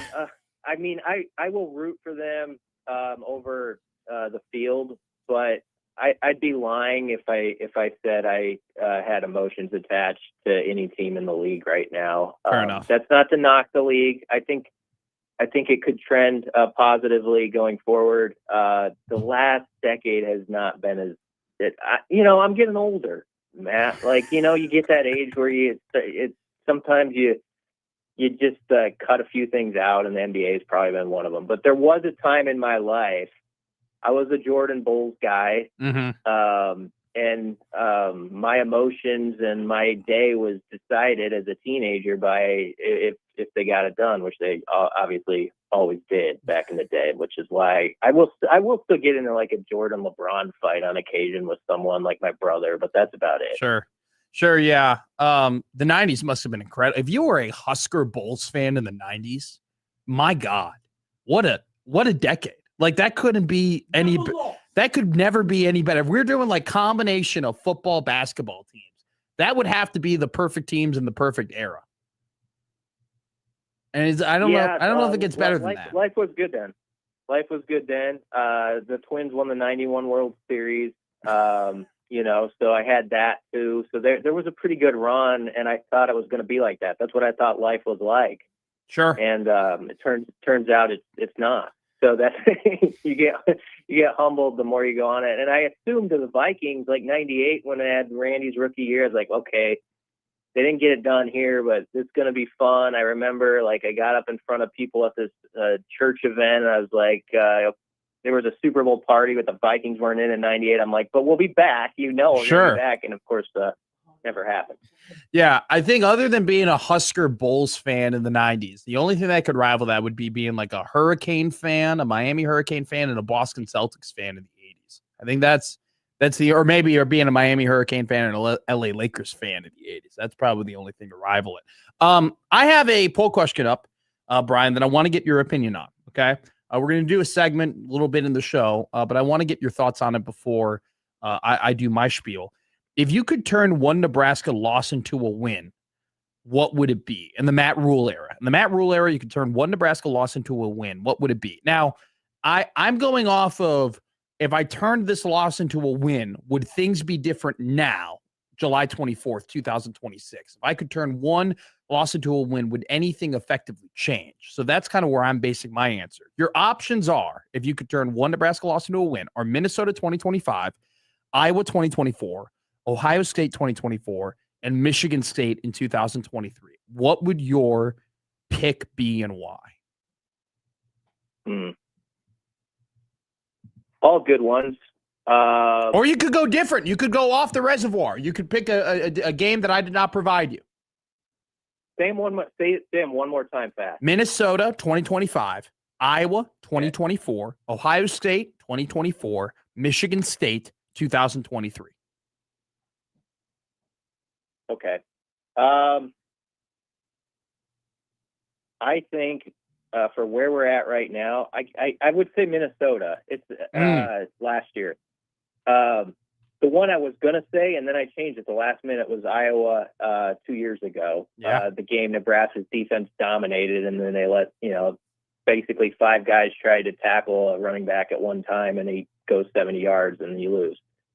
That was the one that popped into my head first. However, my reasoning for the answer is, even though they lost that game to Iowa, they won the bowl game. They kind of got over the hump with that. They took that narrative away that had been negative. And so I felt like there was still like a very positive feeling with the whole, it's year 3 of rule now. They just won the bowl game. They're 7-6.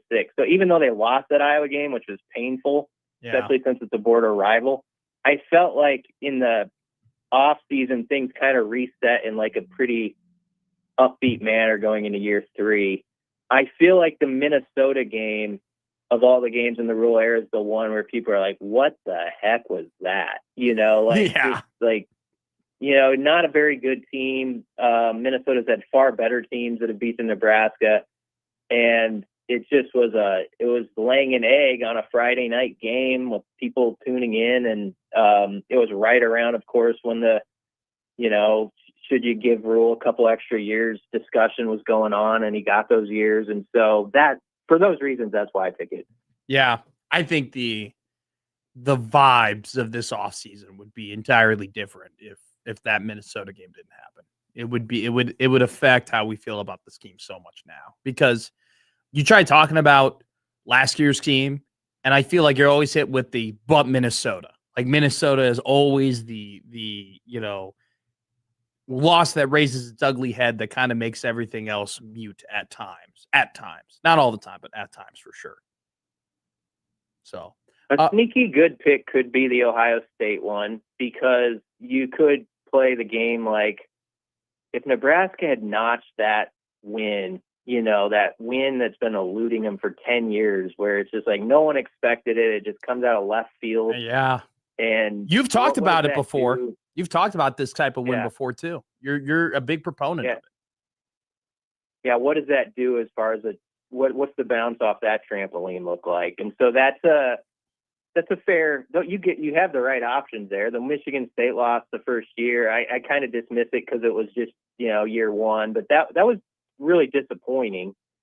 Bizarrely, I happened to be watching the Nebraska Minnesota game, the first game of the rule era from 23, where they blew it, they fumbled and they give up a touchdown in the last 4 minutes and lose 13-10.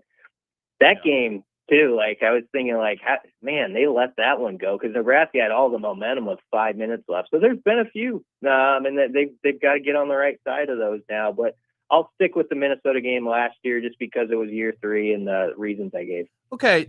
I'll ask you a media day question in a second, but you sparked a thought from me. How differently are things, if at all, if they make a bowl game in 23? Yeah, that's a tough question.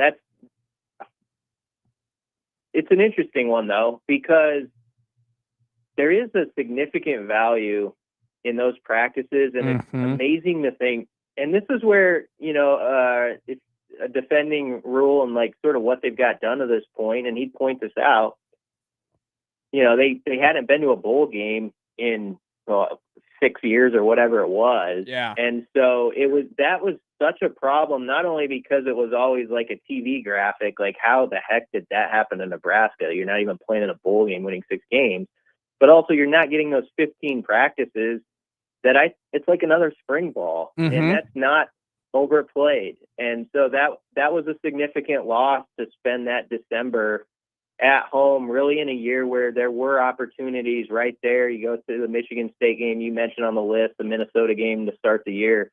where it very easily could have been a 7-win type of season off the bat. Yeah. That type of schedule. So there've been some ones that have no doubt slipped through the grip. I mean, the game at Wisconsin that first year, Nebraska driving late, didn't use all their downs, actually kicked a field goal on third down to finish overtime.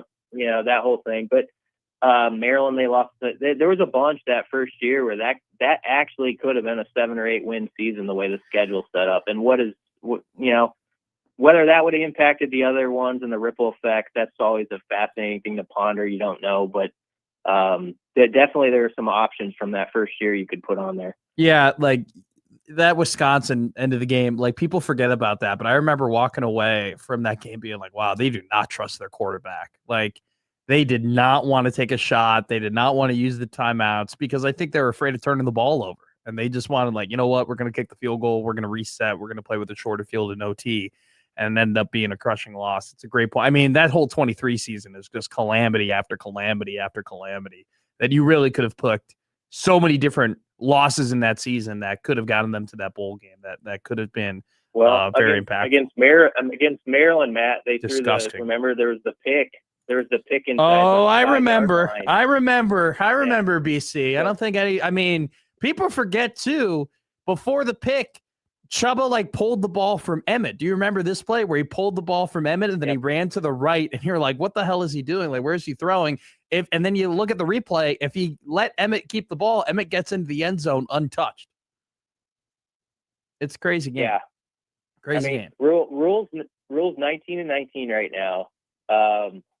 They've been on the wrong. They've won a few close ones, but they definitely have left more out there that could have been had, I think. And so, that's going to be the key now as you turn it forward, and that's what they've got to do, and that's what I'm sure they're focused on. But the beauty of it is every year with like the way college football works now, you really do reset completely sort of with your team. And I think sometimes we get pretty fired up about like, how does what happened this year connect to that year? And I don't know if it translates as much as it used to, just the way college football is and the way rosters turn over. We haven't talked to the head man in quite a while. You'll be at Media Days next week. What are you down to ask him? I think that, obviously there's going to be a lot of intrigue about the running back spot. That'll be the newsy item. What's Mekhi Nelson's situation? And adding a back, in Tyke Hayes, and sort of what that does to it.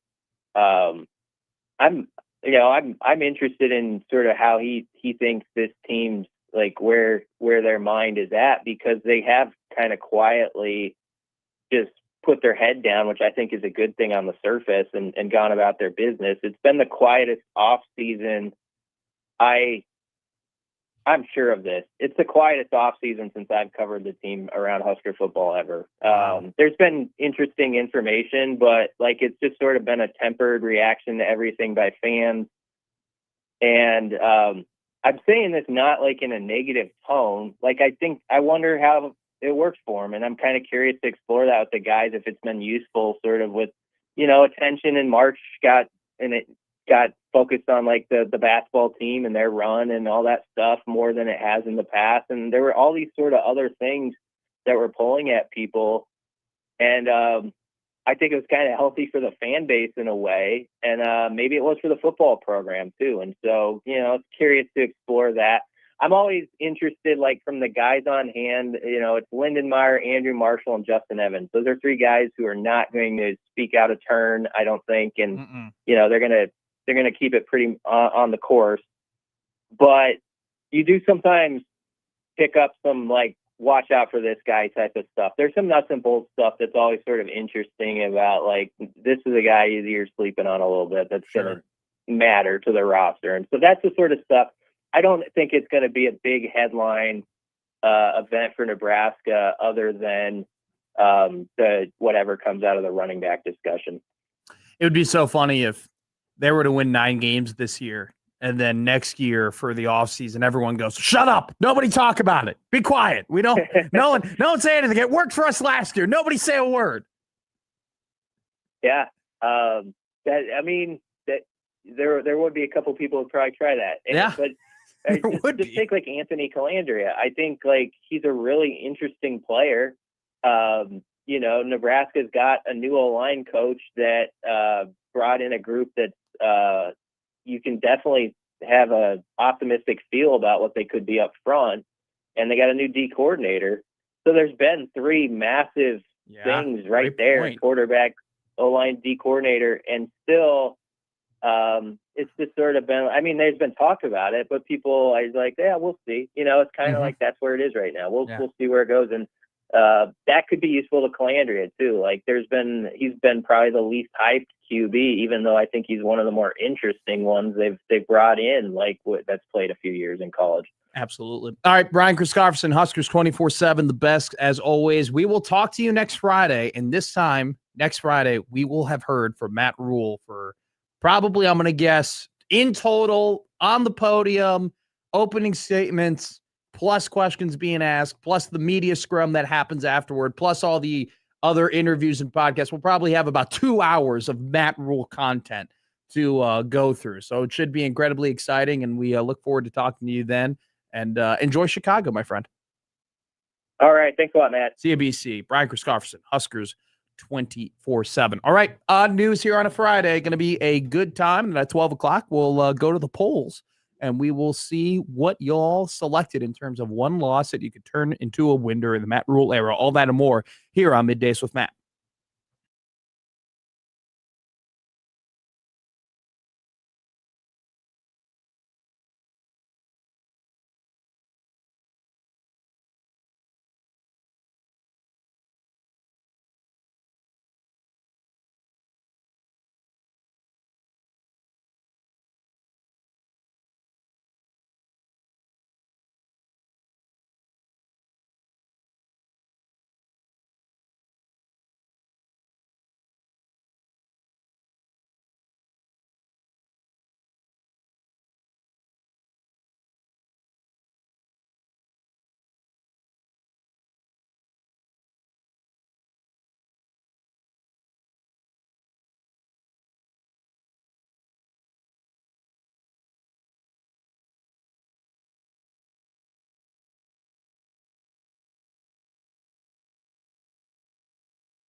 And now we've reached the point in the show where Josh Odson reads the peculiar, the bizarre, the comical, the odd news with Odd Son.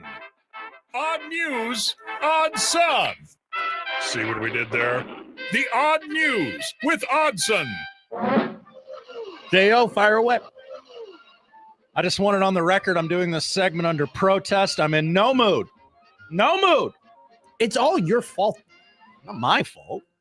I mean, you chose to root for that franchise. That's your fault. I thought I had to after Jordan retired. You didn't have to do anything. I was white. I thought I had to.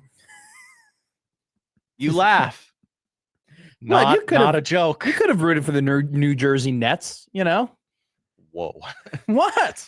I don't think people in Brooklyn root for the Nets. Well, I'm saying New Jersey, maybe. Mm-hmm. It's going to be hot this weekend. Very, very hot. Yeah, but it might rain, right? Or is that today? That's today, really. Japanese company responding to the country's increasingly hot summer temperatures by unveiling a new, quote, human refrigerator. Oh, what could go wrong? Sorry, what? A Human what? refrigerator. I don't want to. Isn't that just cryotherapy? I don't want to mispronounce this and cause an international incident. So I will say the box, marketed as a human refrigerator, is roughly the size of a standard Japanese vending machine and can fit one person inside at a time. The temperature inside the box is 59 degrees, and once a person is inside, cold air is blasted at their head, neck, shoulders, and back. The box, developed by refrigeration and vending machine manufacturer SDRS, is marketed by industrial equipment supplier for use at businesses and other public spaces. Company said the boxes can help relieve symptoms of heat exhaustion by rapidly cooling the body. I'm sure they won't find anyone in one of these boxes. This is one of the stupidest things I've ever heard you describe. You can't, so you just go in there and you just get cooled down for 2 seconds. Like, you can't have you can't have a personal fan, or you can't just maybe crank up the AC in your office. Like, this is what you. The box currently retails for $9,326.25. What an absolute joke. Mm-hmm. You can't be on your phone in there. You can't really do anything productive. You're just supposed to stand there and get hit with, by the way, 59 degrees ain't like it's like super cold either. I mean, that's kind of crazy. Temperatures have been rising to almost 100 degrees in recent weeks. I could never imagine having enough money to waste $9,000. You know what I'm saying? This box that was cold. Crazy. Yeah. What's our second hot news story? We go to where to go? Doesn't matter where. Sinclair gas stations. We don't have a lot of them around. No, here. I've never heard of Sinclair gas. You station. haven't with the big green dinosaur out front? Oh, I have. I saw one. Yeah. I've seen one before. I really want to go to a Sunoco because they have Sunoco fuels NASCAR, and I want to feel like I can drive fast. Okay. Maybe, but no, I haven't. I've never really been to those Sinclair gas stations. Sinclair has the dinosaur out front. Nearly 300-pound Sinclair dinosaur was stolen from a gas station Sunday evening and found the next day bolted to a cliff nearly 10 miles away. Jeez. Near Yellowstone National Park. That's funny. The dinosaur, which was visible from the road and first noticed by drivers, was recovered by employees and returned to the gas station Monday. Can you imagine, like, on your way to Yellowstone? You're like, oh my God. A dinosaur. Look at that in the distance. They did survive. They're here. If it was a car like my family's, we would definitely freak out and drop everything we're doing. And Dad would go, kind of looks like the Sinclair dinosaur. I wonder what's going on here. Is this a guerrilla marketing campaign? Oh, well, it's a dinosaur in public. Whatever happened to those weird looking things? You remember this? They were finding weird items, like in Arizona. They were finding like stuff. The monolith? Yeah. Yeah. Whatever was that? Did we ever find out about that? I don't know. That's a good question. All right. Screw the third odd news story. I want to find out what happens to the monolith. Okay. Can you? And then maybe there's a story on there. Monolith. Unless is your third odd news story a Florida story in which we can just dump this and go right to Florida? Let me look. I got it on a different tab here. Too many tabs. Reason. Too many tabs. Yeah, we can find out what happened to the monolith. That's fine. Yeah. What happened? Mysterious metal monoliths have appeared in remote areas of the American desert, most notably Utah and Nevada. I know the basis. What happened? What happened? How did it end? Was it a marketing campaign? Was it Sinclair trying to make you to go to their gas stations? I need to know why these things popped up. The monolith was removed November 27th, 2020 by professional athlete Andy Lewis. What? What is Andy Lewis? He's probably some like cyclist or something. Who was behind the monolith? He's probably some fake athlete, like a pickleball professional player, you know? It was largely a viral art installation which caused copycat stunts. So it was not a coordinated thing. It wasn't a coordinated marketing attack? Okay. No single artist or group was responsible for all of them. Late minimalist sculptor John McCracken, unfortunate name, better than if his first name was Phil. All right, Sip. Perfect Sip joke, right?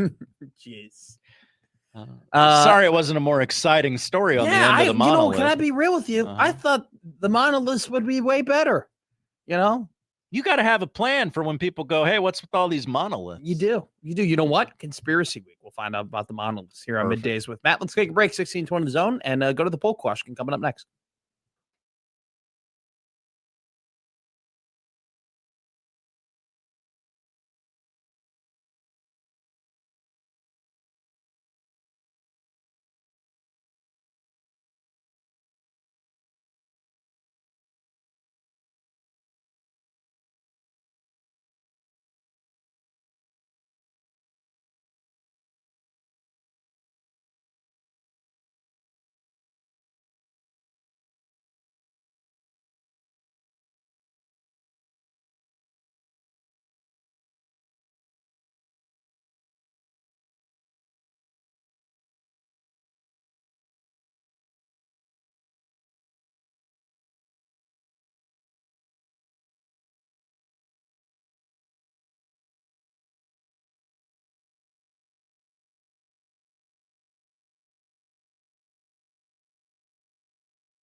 He's from the third largest village in the world, Skokie, Illinois. Middays with Matt on 1620, The Zone. Here's a funny tweet from Jeff Goodman. Hi, Jeff. Jeff writes, there are probably 20 college basketball players who will have a higher salary than LeBron James this season. You know what? Now would be the time to make an offer to LeBron. He still has college eligibility left. He never went to school, very famously. You want to win or not, Fred? Just saying. Well, funny enough that you say you bring up Fred Hoiberg. We do have an update. This is from Robin Washington of Husker Online and On3 on his Tunnel Talk today. He writes, it's been just over a month since the NCAA Division I cabinet unanimously approved the age-based 5-for-5 eligibility model for student athletes. Like many other departing seniors who had exhausted their previous 4-year limit, Jamarcus Lawrence continues to wait. The NCAA has been adamant that 5-for-5 would not include 4-year players from the 2022 class, including the former Nebraska guard. However, recent lawsuits in Ohio, California, and Colorado are challenging that ruling with hopes of granting those athletes an additional year of eligibility. Lawrence has yet to join the growing list of his peers in attaching his game to a lawsuit. However, he and Nebraska continue to monitor the situation closely. The Huskers still have an open roster spot for the 26-27 season. Lawrence is still interested in returning to Lincoln for one more additional year. So just something to keep your eye on. One more extra roster spot for Nebraska. That seems like it's being held for the possibility for Jamarcus Lawrence to rejoin the team.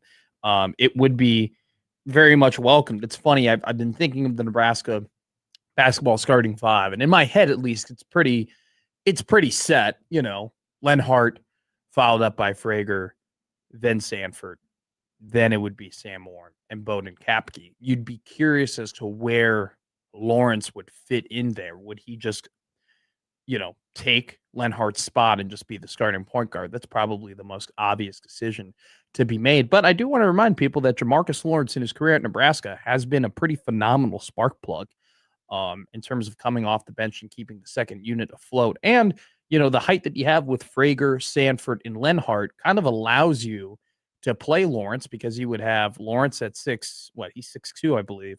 Lenhart's 6'5", Frager's 6'6", and Sanford's 6'7". If you put Kapke out there, you got a 7-footer out there. I mean, it gives you the opportunity. You could play a 4-guard lineup, and all those guys are kind of eligible to shoot. It would be very interesting in terms of the flexibility and versatility that Lawrence would bring to the roster if he was given an additional year of eligibility. So it's worth looking out for. Real quick, before we go to the polls real quick, I was on the Liquid Trucking Zone Twitter feed. The preseason media day all-SEC team was released. Kind of what you expect. Trinidad Chambliss is the quarterback. You got a lot of Texas Longhorns. Cam Coleman, the wide receiver that transferred from Auburn. He'll be Arch Manning's number one target. Great article today, by the way, released on ESPN about Arch Manning and his development as a leader on the team, and him going from kind of more on the shy side of like a underclassman to being kind of a more fierce, competitive upperclassman, and some of the battles that he went through early on in Texas as the first year as a starter kind of made him into who he is now. I absolutely loved reading that article, so I encourage everybody to go and check that out if you're a big college football fan. But Cam Coleman, Trevor Gooseby, great offensive lineman for Longhorns on that team, along with Rasheem Biles, phenomenal linebacker for the Longhorns, and Colin Simmons, who was destined to be a top pick in the first round of the NFL draft next year. Funny, you have some Husker ties on the all-SEC team media days. Kawan Lacey, the former Nebraska commit, who then went to Missouri, then transferred to Ole Miss. He is the preseason all-SEC team at running back. And then at defensive line, Princewell Umanmielen, all-SEC preseason media day team, famously transferred to Ole Miss. That's where his brother, Prince Lee Umanmielen, where he played defensive line. Prince Lee was drafted by the Carolina Panthers, I believe, in the second round a season or two ago. Princewell followed him there, and then he followed Lane Kiffin to LSU, transferred from Ole Miss to the Tigers, and now he's projected to be an all-SEC defensive lineman. That's one guy that, if we're just going off of, hey, Nebraska used to have him and he'd be effective on the team. That's one right there. I mean, it's funny. We we talk about how Nebraska kept a lot of the team together and they didn't have a lot of outgoing transfers. And there were definitely rumors floating around about this guy and that guy and this guy and that guy. They did lose one in Keona Davis. He went to Miami. It'll be interesting to see what Keona does there. And, it'll be that's one where you never root. No one will ever root against a guy. I'm not going to root against a guy, but it definitely would sting a little, especially at that position if he goes to Miami and makes some big waves. But just a couple of interesting tidbits there from the All SEC Media Day team that had Trinidad Chambliss ranked as the quarterback for the Ole Miss Rebels, who have 3 players on this All SEC team listed from Media Days. Big Ten Media Days will happen next week. Nebraska scheduled to speak on Thursday. Probably be the second headliner, probably be the co-main eventer behind the defending national champion Indiana Hoosiers and Kurt Signetti. All right, let's stick to the Liquid Trucking Zone Twitter feed at Middays with Matt. You still have 8 hours left to vote on it, so it could change. I ask, if you could turn one Nebraska loss into a win, what would it be? So far, we have 62 votes. The options are Minnesota last year, 2025, Iowa, 2024, Ohio State, 2024, and Michigan State, 2023. I think all of these options are valid. I think you can make arguments. I think it kind of is like, what is most important to you and what struck the nerve, most. Michael Severe writes in our comments. We'll have a Michael Severe segment, though, by the way, a little bit. Michael Severe segment? We will, just because he's been texting me this entire show, by the way. He's been listening the entire time. We're going to have a Michael Severe. Sixers fan, Michael Severe? He's very, well, here's the funny thing. You say that, known Sixers fan, Michael Severe, he texted me, LeBron should wear 0 because that's how much I effing care about this team anymore, which is interesting considering the fact that they are still, I really want this line to move. Oh, it has moved, Josh. Sure. It's plus 390 now. Oh. Actually, there's been more money that's coming on the New York Knicks after this this deal happened. Bing bong. So some of the sharps in Vegas are like, oh, wow, now the New York Knicks market's getting inflated. Let me hammer down on that. We'll have a Michael Severe inspired segment in a second. But the reason why I bring up Michael is he commented in our poll, Minnesota times a billion, right? But Minnesota is not the number 1 most voted answer on this poll. I agree with Michael. It's Iowa 2024 is the number 1 answer on this poll. If you could turn a Nebraska loss into a win, what would it be? 47% of 65 total votes have picked Iowa 2024. Minnesota in 2025, the calamity that happened last year. Ohio State in 2024, which was the upset that almost was at 20%. And Michigan State 2023 at 1.5%. Now, I'll tell you who I picked in just a second.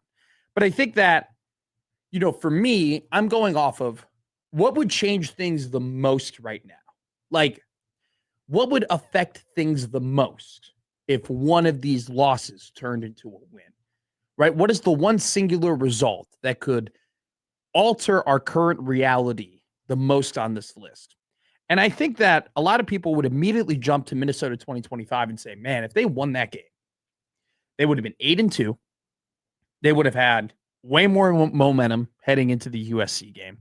Maybe that momentum propels them, right? That energy propels them into a better start, which then, maybe gets them over the finish line, even if Dylan still gets hurt, and maybe even get to 9 wins, right? At the end of the year. But that Minnesota game has always been the outlier of last season. You say anything sort of productive. You bring up, hey, Nebraska won close games. You bring up Nebraska beat the teams they should have beat. Or you say Nebraska made progress in this regard. People will immediately hit you back with, but Minnesota. PJ Fleck owns Nebraska. Embarrassing loss. Darius Taylor running it down your throat. Dylan Raiola sacked 9 times. It was ridiculous. I mean, that was the game where you realize, I don't know if this Dylan thing is going to work out. I get why a lot of people, even if you're using the prompt, what would change things most right now, would go to Minnesota 2025. Iowa 2024, I don't know if it changes a whole lot of where we are at now. It's just the most painful loss. I mean, that was bad. To lose to your rival, to be in Iowa City, to lose it the way that you did, right? The muff fumble, the how did he not tackle Caleb Johnson, the Isaiah Nair drop, the overthrows. Jalen Lloyd, I think Jaden Doss had an overthrow too in that game in the first quarter. Like, there are so many just terrible things that happened in that game. The fumble at the very end, the fact that they won it in regulation, just everything just strikes a nerve. I don't know if it changes your current reality of Nebraska football nearly as much as Minnesota, but I understand why that is so high because people just hate that game.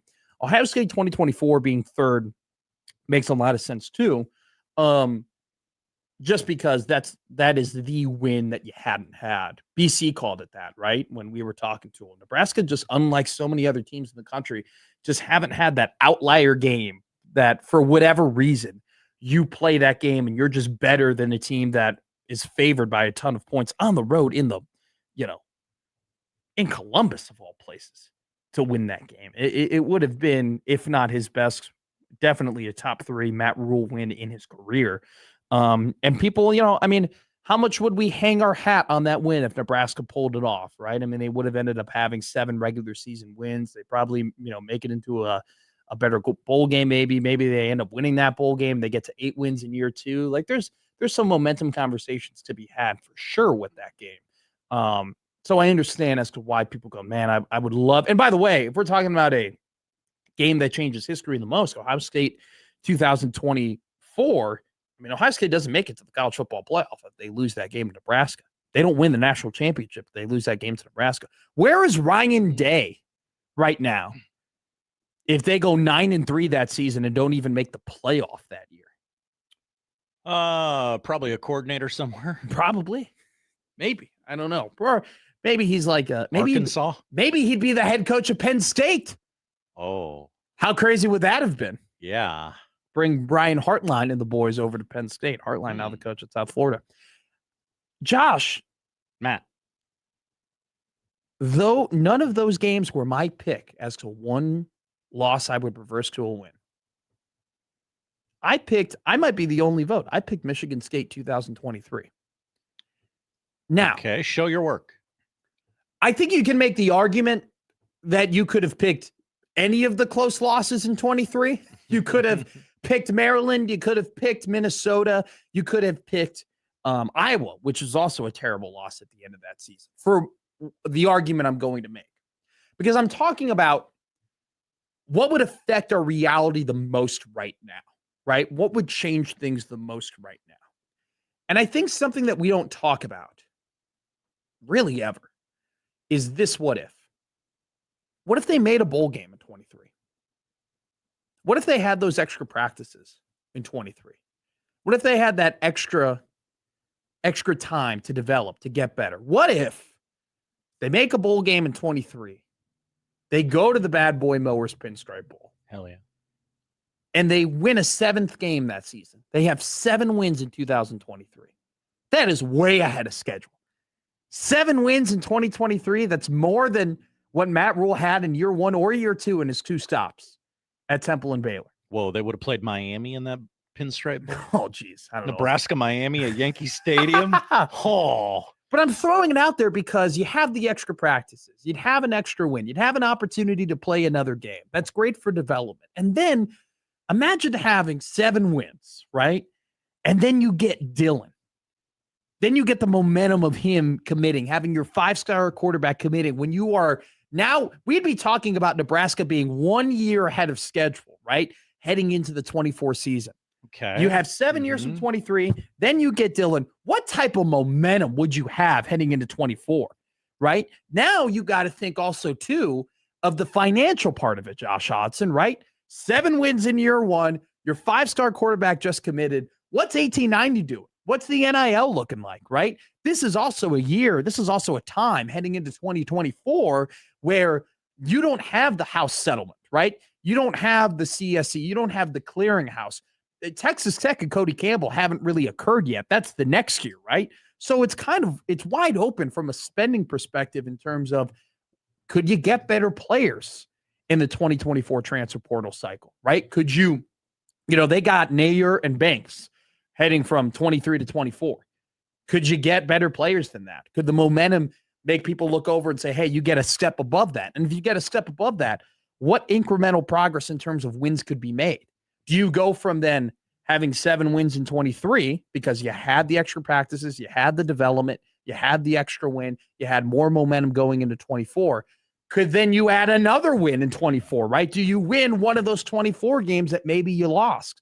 Do you end up winning that Iowa game because of the added hype, the added financials, the better players? I think that making a bowl game in 23, we don't talk about it because the quarterback situation in 23 was so terrible that it didn't even offer up the opportunity for hypotheticals, right? You weren't even willing to do the hypothetical game in 23 because the quarterbacks were so bad.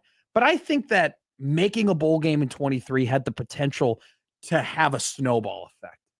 I think you could have I think just having one win 6 weeks ago, right? Or not 6 weeks ago, 6 months ago, rather.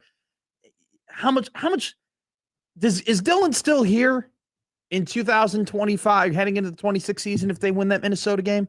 Right? Probably not.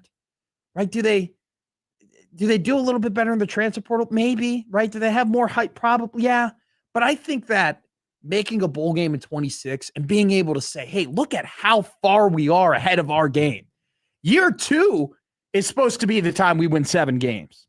Year 2 could end up being year 3. I think that, and I just picked the Michigan State 2023 game because that one just bothers me so much with their coach was already fired. Their quarterback situation was terrible. They hadn't won a game in a month. Like, I get it, you're on the road, but they played terrible that game. They also had a ton of momentum heading into that game. They were 5-2. They recovered really well after the Colorado and Minnesota missteps to begin the year. Like, they had a lot of things going for them. And that one just irked me the most. But you could put that with a bunch of different 2023 games and say, if they just made a bowl game in 23, the opportunity to have hype, to have momentum, to maybe add that to financials, NIL, I really think it's something that you don't talk about a lot, but having that one extra win could have definitely caused a lot of momentum that made things differently now. Maybe if all things were to come together, Nebraska would not currently be selling tickets to the Bowling Green game at 2 for $50. They just announced Celebrate America 250 with oh my God, way. With our America 250 celebration game against Bowling Green this weekend. Tickets to Bowling Green are on sale 2 for $50. So that's their gimmick for the Bowling Green game now? Yep, it's the America 250 game. You can get 2 nosebleed end zone seats, but hey, you're in the building. That's fine. 2 for $50. Are they going to have Jason Aldean perform Try That in a Small Town afterward? No, that's the next week against North Dakota. Okay, I will say Cole Swindell, definitely, I will be there. I love Cole Swindell. Cole Swindell's an awesome artist. Is he going to wear that big-ass Carhartt coat in the heat? Probably not. Is that, like, that's his gimmick, right? Yeah, does he wear, I mean, he's got to have performed in other warm weather places, right? Every time I've ever seen him, that man he's is in a wearing Carhartt. coat. Yeah. Now, don't get me By the wrong. way, I've only probably seen him like 6 times in my entire life, but I understand people know him. Let me tell you something right now. Everybody wants to buy Carhartt, but no one wants to do Carhartt crap. That's actually a good take, man.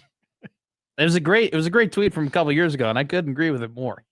I mean, Carhartt ain't for, your ski palooza, frat parties. All right. Carhartt's for getting crap done. Working. It's for heavy duty work. It's with for heavy duty weather. It's for the blue collar men and women of America. It ain't because, oh my God, look at this great logo. I'm going to go to a Zach Bryan concert and wear my Carhartt stuff. If you're wearing Carhartt and I shake your hand. Oh, there better be calluses. There better be calluses. It better be rough and chalky. Like, there's an expectation when you wear that brand. PC goes, guilty. Do you know who's also guilty? This guy. Matt McMaster? I'm a hypocrite. Oh. People have been saying about me for years. Well, I'm glad you finally exposed the truth here on MWM, Middays with Matt. Oh, we should get an MWM patch. Yeah? Yeah. Should we sponsor a team? I don't know. We would have to be a bank to do that, unfortunately. No. You got to go to like, I mean, it's got to be a small school. Do the Reavers need a jersey patch? Let's go, Stro.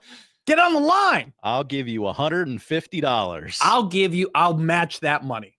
$300. Think about all of the granola bars that can buy. I'd love to like get a picture of us. Like, I'll just hold a clipboard on the Iowa Western sideline for Stro. I'd just love to be on the sideline. Just be there. Whatever Stro needs. I got him. Okay. This is good to know. By the way, I'm throwing this out there. Anybody who gets Newman's Own as their jersey sponsor patch, I will immediately, first off, donate to your NIL. I will. And then secondly, I will buy your jersey and I will be the most biased and irrational rooter of your football team forever. I agree that patch would be awesome. Do you know how Just sick Newman's that face. is? A Newman's face just right on a jersey. But it's all nonprofit, right? So I don't know if they're going to get in the patch game. I want Newman to be in the patch game. He's gone. He won't care what you think, what you do with the company now that he's gone. He was Doc Hudson, right? Sure. Paul Newman, Doc Hudson. I had a lot left in me. That's right. You got it right. I came back expecting a warm welcome. You know what they told me? Your history. Gave my number to the next rookie in line. Do you think you, Nick, and Austin could do a dramatic reading of Cars someday? How about today? Today? You think I quit? How could a race car like you quit at the top of his career? Oh, that's right. Your big wreck back in 54. Do you think this would annoy John to the point of him walking out of the studio? 1,000,000%. So here's what we have to do. I'm going to sit and entertain you guys. I'm going to make a group chat right now. Okay. All right. Do I have Nick Grimm's number? You should. He's your coworker and friend. He is my coworker. And friend. He is my coworker. And friend. Okay. I have an idea. We do we're sussing this out on dramatic. Yeah, but John doesn't listen to the show. No, other people do though. Yeah, they're not okay. Everybody who's listening to this show, all right? You have one rule. Don't tell Bishop we're doing this, okay? Don't put it on the internet. Yeah. Don't call him. Don't text him. Bishop's listening to a Sirius XM. That's what he's doing. He's actually MLB radio. Yeah, he's listening to Mike Farron. Okay, he's not listening to the show. I get it. And I get it too. I love Mike. So, okay, I have an idea. We do a dramatic reading of Cars during the crossover. Do not, I repeat, do not tell John. It's a good text. Let's just get right into it. No context, nothing. Yeah, I guess you would have the power to start the crossover any way you see fit. There's no sponsor read to do. You could sponsor the crossover. Who wants to be who? And what you all can't be Lightning McQueen. Someone has to. I know, I agree, but I'm Lightning. I'm Lightning, so they can figure out. It's my idea. I am Lightning. I'm always the car. All-time Lightning. All-time Lightning. Should we do? I think Nick should be Ramon. Feels like an insult. If you know, you know. Was that the little tire guy? No, that's I was about to say Linguini. That's Luigi. Feels a little racist. Or Guido. That also feels Guido. racist. Oh, it's Guido. Wait. Pit stop. Wow, You know? yeah, it was Guido. It was Guido. And Luigi. There was both. Yeah, Guido and Luigi. It was a tag team.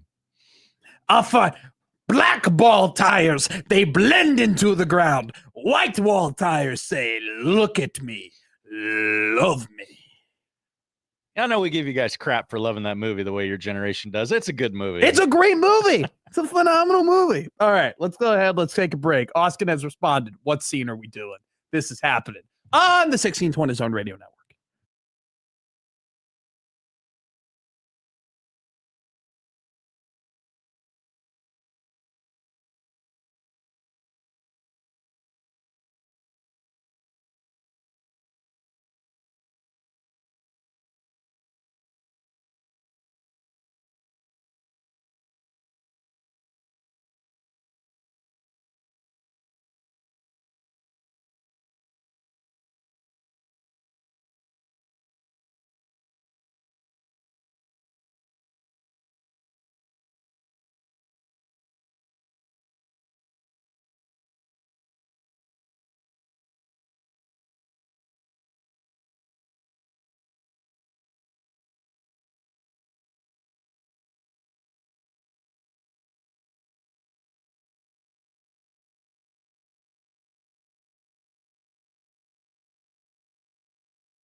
Now back to Middays with Matt on 1620 The Zone.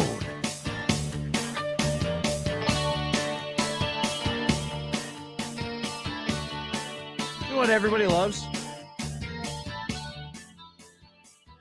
Puppies. No. Chocolate chip cookies. I don't like puppies. You don't like puppy? Why am I always saddled with the guy who hates dogs here? Okay, wait. Puppies and dogs are different. I love like grown, trained, fun, dog, like, 2-year-old, 3-year-old dogs, yeah, great time. But like, they're running around, they're pissing everywhere, they're pooping everywhere, they're biting you. Dog. This is a pain in the butt to really train them up. Dog. You don't really get that reward until they're a little bit older and then they're awesome. They're man's best friend, Just like some people are like, I wish I could skip to the part with my children where I'm friends, You see that on Instagram all the time. That's a real thing. Yeah, which is like, you still got to be. I've been with this kid for 3 years and he hasn't done anything cool. That's a crazy way to look at life, by the way. Anyway, not going to judge those people. Definitely am, though. Everyone loves Congress. Isn't Congress everybody's favorite thing? Yes. Everybody unanimous approval ratings there in Washington, D.C. 1,000% approval ratings when it comes to how Congress is doing. Nobody is ever upset with them. And everybody actually loves it when they get involved in sports. That's everybody's favorite thing that Congress does. They do it so well and efficiently. And so effectively, too. It definitely doesn't just cause a bunch of other problems that happen down the line, which causes them to continuously kick the can and making more and more convoluted legislation.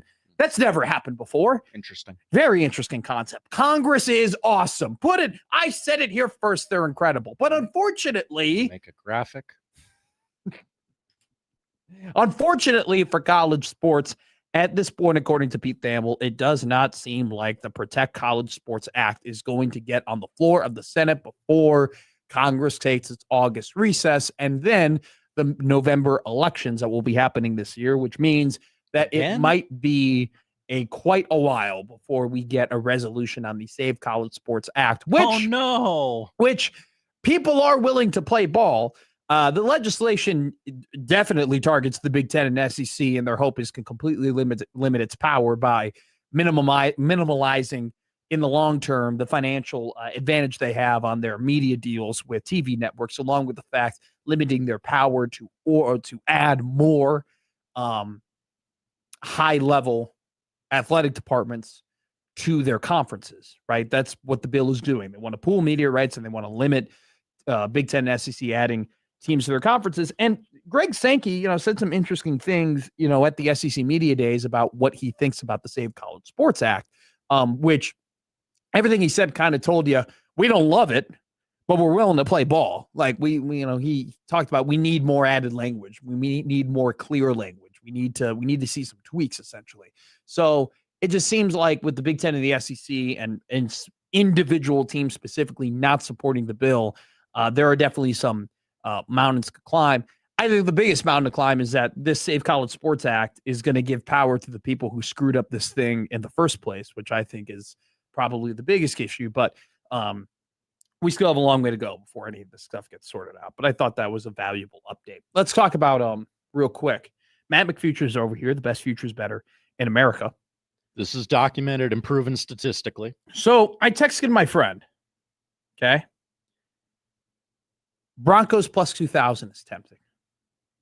Broncos plus what? 2,000 to win the Super Bowl 2,000 is tempting. Plus 2,000. And my friend Michael Severe and I started having discussions as to why this is or isn't a good bet, to the point where I think I am all over the Denver Broncos heading into the NFL season. They are plus 194 to make the divisional round. They are plus 490 to make it to the AFC Championship game. They are plus 950 to make the Super Bowl. And they are plus 1,900 to win the Super Bowl. Get yourself a friend like Michael Severe, who, when you start telling him about the futures that you like, he starts telling you futures that you should also bet on top of that to parlay your futures. He then responded to me, Bo Nix plus 3,900 to win MVP. Okay, so I guess I like the value. I love the value there. I don't think it's a flyer. I don't think it's going to happen. I think that the Denver Broncos made the best / most underrated move this entire offseason, getting Jalen Waddle. Oh, okay. Getting Jalen Waddle, the talent that he is. People forget. Man, Bo Nix was not good over the middle of the field. People do not forget. If you go ahead and you look at his stats in terms of the consistency that he threw over the field, his, how often he threw over the middle of the field, wasn't something that he was very comfortable doing. And, I was listening to Mina Kimes' podcast, and they talked about how's Lenny? Lenny's doing great. Okay. Lenny's doing Lenny, phenomenal. dog, not puppy. Not puppy. Lenny's awesome. Lenny's got a more successful broadcasting career than I do, which is we should incredible. all be so lucky. Seriously. So she brought up a great point where, this is why I love her in terms of the content that she provides. Like, Denver would just have Bo Nix throw dig routes just to throw dig routes. They'd be like, first read digs, got to get the ball over the middle of the field. We have to establish this. Like, you're just going to have to do it. Well, Jalen Waddle, the best part of his game is playing over the middle of the field and creating those opportunities, and his depth of target not necessarily being super high, but his yards after the catch, and his ability to extend plays, are very high. And so it's one of those things where I think that not only is Jalen Waddle a guy who over 5 seasons has 5,000 receiving yards along with 26 touchdowns and just can produce at a high level. And by the way, he was doing that for a good portion of his career as a number 2 behind Tyreek Hill. This is a guy that can produce high numbers, that can be a high-level wide receiver, that solves the problems that the Denver Broncos have. And we always talk about, like, Sean Payton, his dynamic playmakers. They're called the Joker. Well, it seemed like, and this is something I noticed, that they were always trying to find that guy to be the Joker, but they couldn't really do it. They didn't have that dynamic guy, right? RJ Harvey showed flashes of it. Cortland Sutton's really good. McMillan is a solid player, but they didn't really have like those top players. Jalen Waddle has the talent and is going to be in the system in which that allows him to be that way. You also couple that with the offensive line that they have that is absolutely stacked. It's one of the best offensive lines, maybe even the best offensive line in the NFL. You're going to get me to subscribe to that. I love what Sean Payton has done with Bo Nix. And look, individual talent-wise, individual ability, I don't know if I'm putting Bo Nix over Justin Herbert. I don't know if I'm putting Bo Nix over Pat Mahomes. I don't know if I'm putting Bo Nix over the top quarterbacks in the country, right? Or the top quarterbacks in the league. But his pairing with Sean Payton, Payton has an innate ability to elevate the play of quarterbacks through his play calling, through the understanding of his strengths. And Bo Nix had moments where he would overthrow. He would be, oh, that's a tough one. But Bo Nix also had moments where I remember watching that Green Bay Packers game last year where you're like, oh my God, this guy's the dude, right? You get another year in that system. You get another year of coaching. You add that element with Jalen Waddle. You got the best secondary in the entire league. The D-line depth is concerning for the Denver Broncos, especially if Jonathan Cooper is going to end up getting suspended, and he probably will, and time will only tell how long he ends up getting suspended. But the front line of that is really, really good.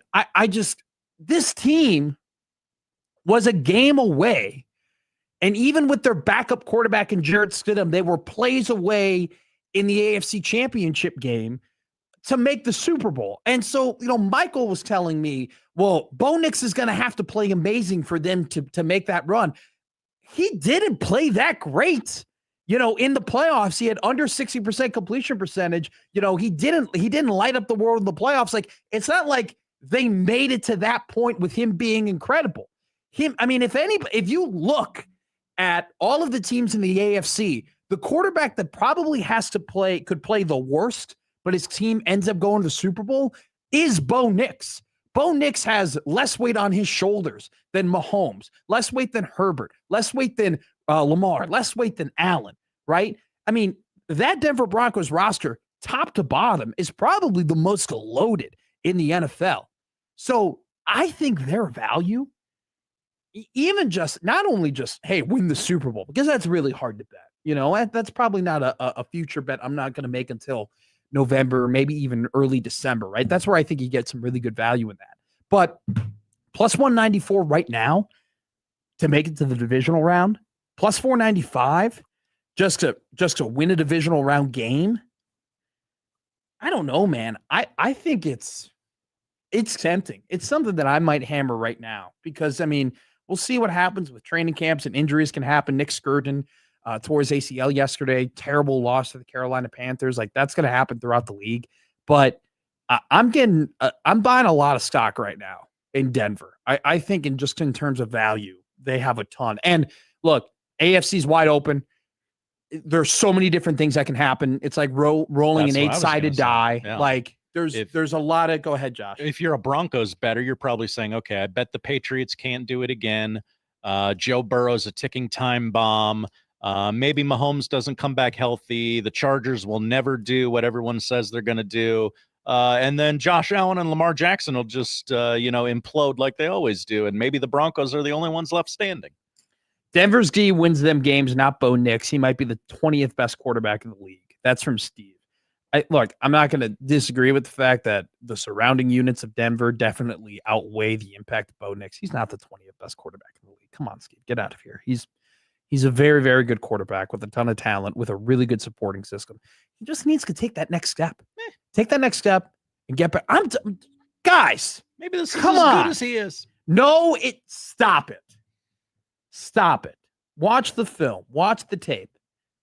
I am not watching Bo Nix film. Why not? I respect myself too much. He passed for 4,000 yards last year with a 64% completion percentage and 25 touchdowns. Don't act like this guy's a bum. Those are better than I thought. This guy's he's a good quarterback. Is he? Look, I think he's the fourth best quarterback of his draft class. But I bet him to win the Super Bowl faster than any other quarterback that he was drafted with. Is he also the fourth best quarterback in his division? He might be at the end of the year. But Josh Hodgson, that doesn't matter. It really doesn't. It doesn't matter. I bet on him. Sam Darnold just won a Super Bowl, guys. Okay. Sam Darnold's awesome, though. I shouldn't be saying that. Let me rephrase that. Trent Dilfer won a Super Bowl. Okay. Trent effing Dilfer. Can you get me 7 points? Trent Dilfer won a Super Bowl.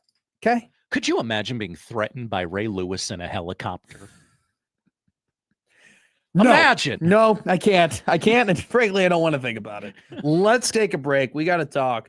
I said I would stop talking football. The last 42 minutes, all I did was talk football. I got to snap out of it. Creighton basketball and Nebraska women's volleyball coming up next.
Now, back to Middays with Matt on 1620 The Zone.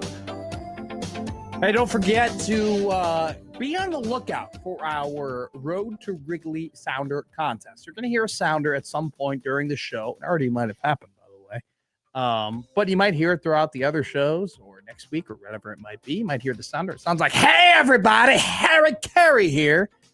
When you hear that, go to 1620thezone.com. Sign up to our Road to Wrigley Sounder contest. You sign up, you have an opportunity to win 2 tickets to see Nebraska volleyball play at historic Wrigley Field to take on the Missouri Tigers. 2 tickets, 2 airfare tickets from Omaha to Chicago, along with a already booked 2-night stay in a downtown Chicago hotel, along with a $150 gift card that gives you an opportunity to buy merchandise, to buy Ubers, to buy food, whatever you feel like if you win the Road to Wrigley Sounder contest. So sign up at 1620zone.com when you hear, hey, everybody, Harry Carey here, the sounder, while you're listening to 1620zone.com. This Road to Wrigley Sounder contest is brought to you by Union Bank and Trust. At Union Bank, people don't have your money has people. Member FDIC.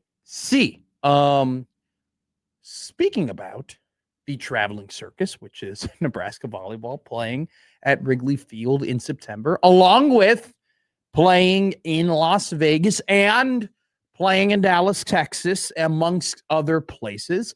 A great article was released by Abby Barmore of Husker Online and On3, and where Danny Busboom Kelly called this team she has this year deeper than the one that she had last year, which was quite fascinating considering the fact that that team last year went undefeated in Big Ten volleyball play. It's a tough conference. Crazy. Best conference in the country, some are saying. I find this season for Nebraska volleyball to be fascinating because, for the last 2 years, the results have been not what you hoped, right? Lost in the Elite Eight last year, lost in the Final Four the year before. You lost to Texas in the national championship game the year previous. The year before that, they lost in the Sweet 16, I believe, to Oregon, right? It's been the last almost 10 years now of Nebraska volleyball having high expectations of winning a national championship and falling short, whether it be in the national championship game or right before the national championship game. And I find this, season to be fascinating because despite the fact that Nebraska volleyball hasn't won a national championship, rightfully so, by the way, they are the top team, the most talked about team on all volleyball. They are a sense of pride, a source of joy, something that Nebraska volleyball fans Nebraska athletic fans in general can always hang their hat on. The volleyball team, even now moving from John Cook to Danny Busboom Kelly, are always going to be at the top of the game. And this season in particular, is just wildly interesting to me because of all the factors that play into it. Number one, I mentioned, the traveling circus, as I jokingly say, right, that they're going to be playing in all these different places around the country. It's awesome and it's fun, but it's different. It's going to different venues that volleyball typically isn't played in cities or that professional sporting venues. Yes, that you just, you're playing. By the way, you're not playing, Mary Seed of the Blind. You're playing top conference, power conference teams in these settings. It's going to be very interesting how they adapt to that, how they get used to that. They're going to be playing a volleyball game, granted an exhibition, but they're going to be playing a volleyball game in a baseball field. Like that's crazy. Like, how do they handle the attention? How do they handle the publicity? Nebraska volleyball is going to be the most talked about volleyball team in the country, and they typically always are, but that doesn't make it, less meaningful or less difficult to deal with from a storyline and attention point of view from a national spotlight. It also is, there is pressure this season. There's an immense amount of pressure this season when it comes to, you have Harper Murray, you have Laney Choboy, Andy Jackson, Bergen Riley, the Big Four, that recruiting class.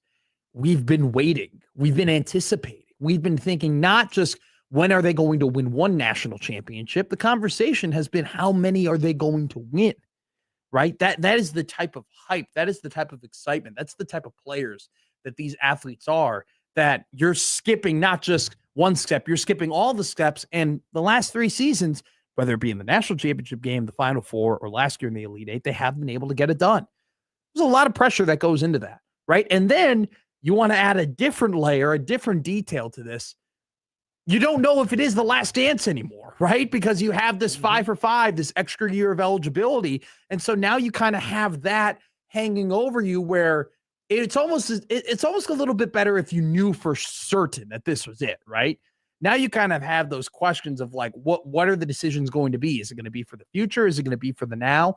There's just all of these different kind of elements that are threaded into this volleyball season, whether it be from having a great team, having a deep team, having a team that's going to be ranked probably number one in the preseason polls when it comes to volleyball, the added travel, the extravaganza it's going to be, the attention you're going to have, and just it's national championship or bust once again. And that's not easy to deal with. And especially when people have been waiting. They've been waiting. When is it going to come? When are they going to win an Natty? And unlike Nebraska football, volleyball is great every single year. So it's not like anybody's going to be like, oh, they didn't win this year, I don't trust them. No, Nebraska volleyball has earned that consistent trust. But despite the fact that they have that consistent trust, doesn't mean there's any less pressure to get things done. And so I think this volleyball season is one that has so many different storylines. And by the way, it's great for the team and it's great for the sport.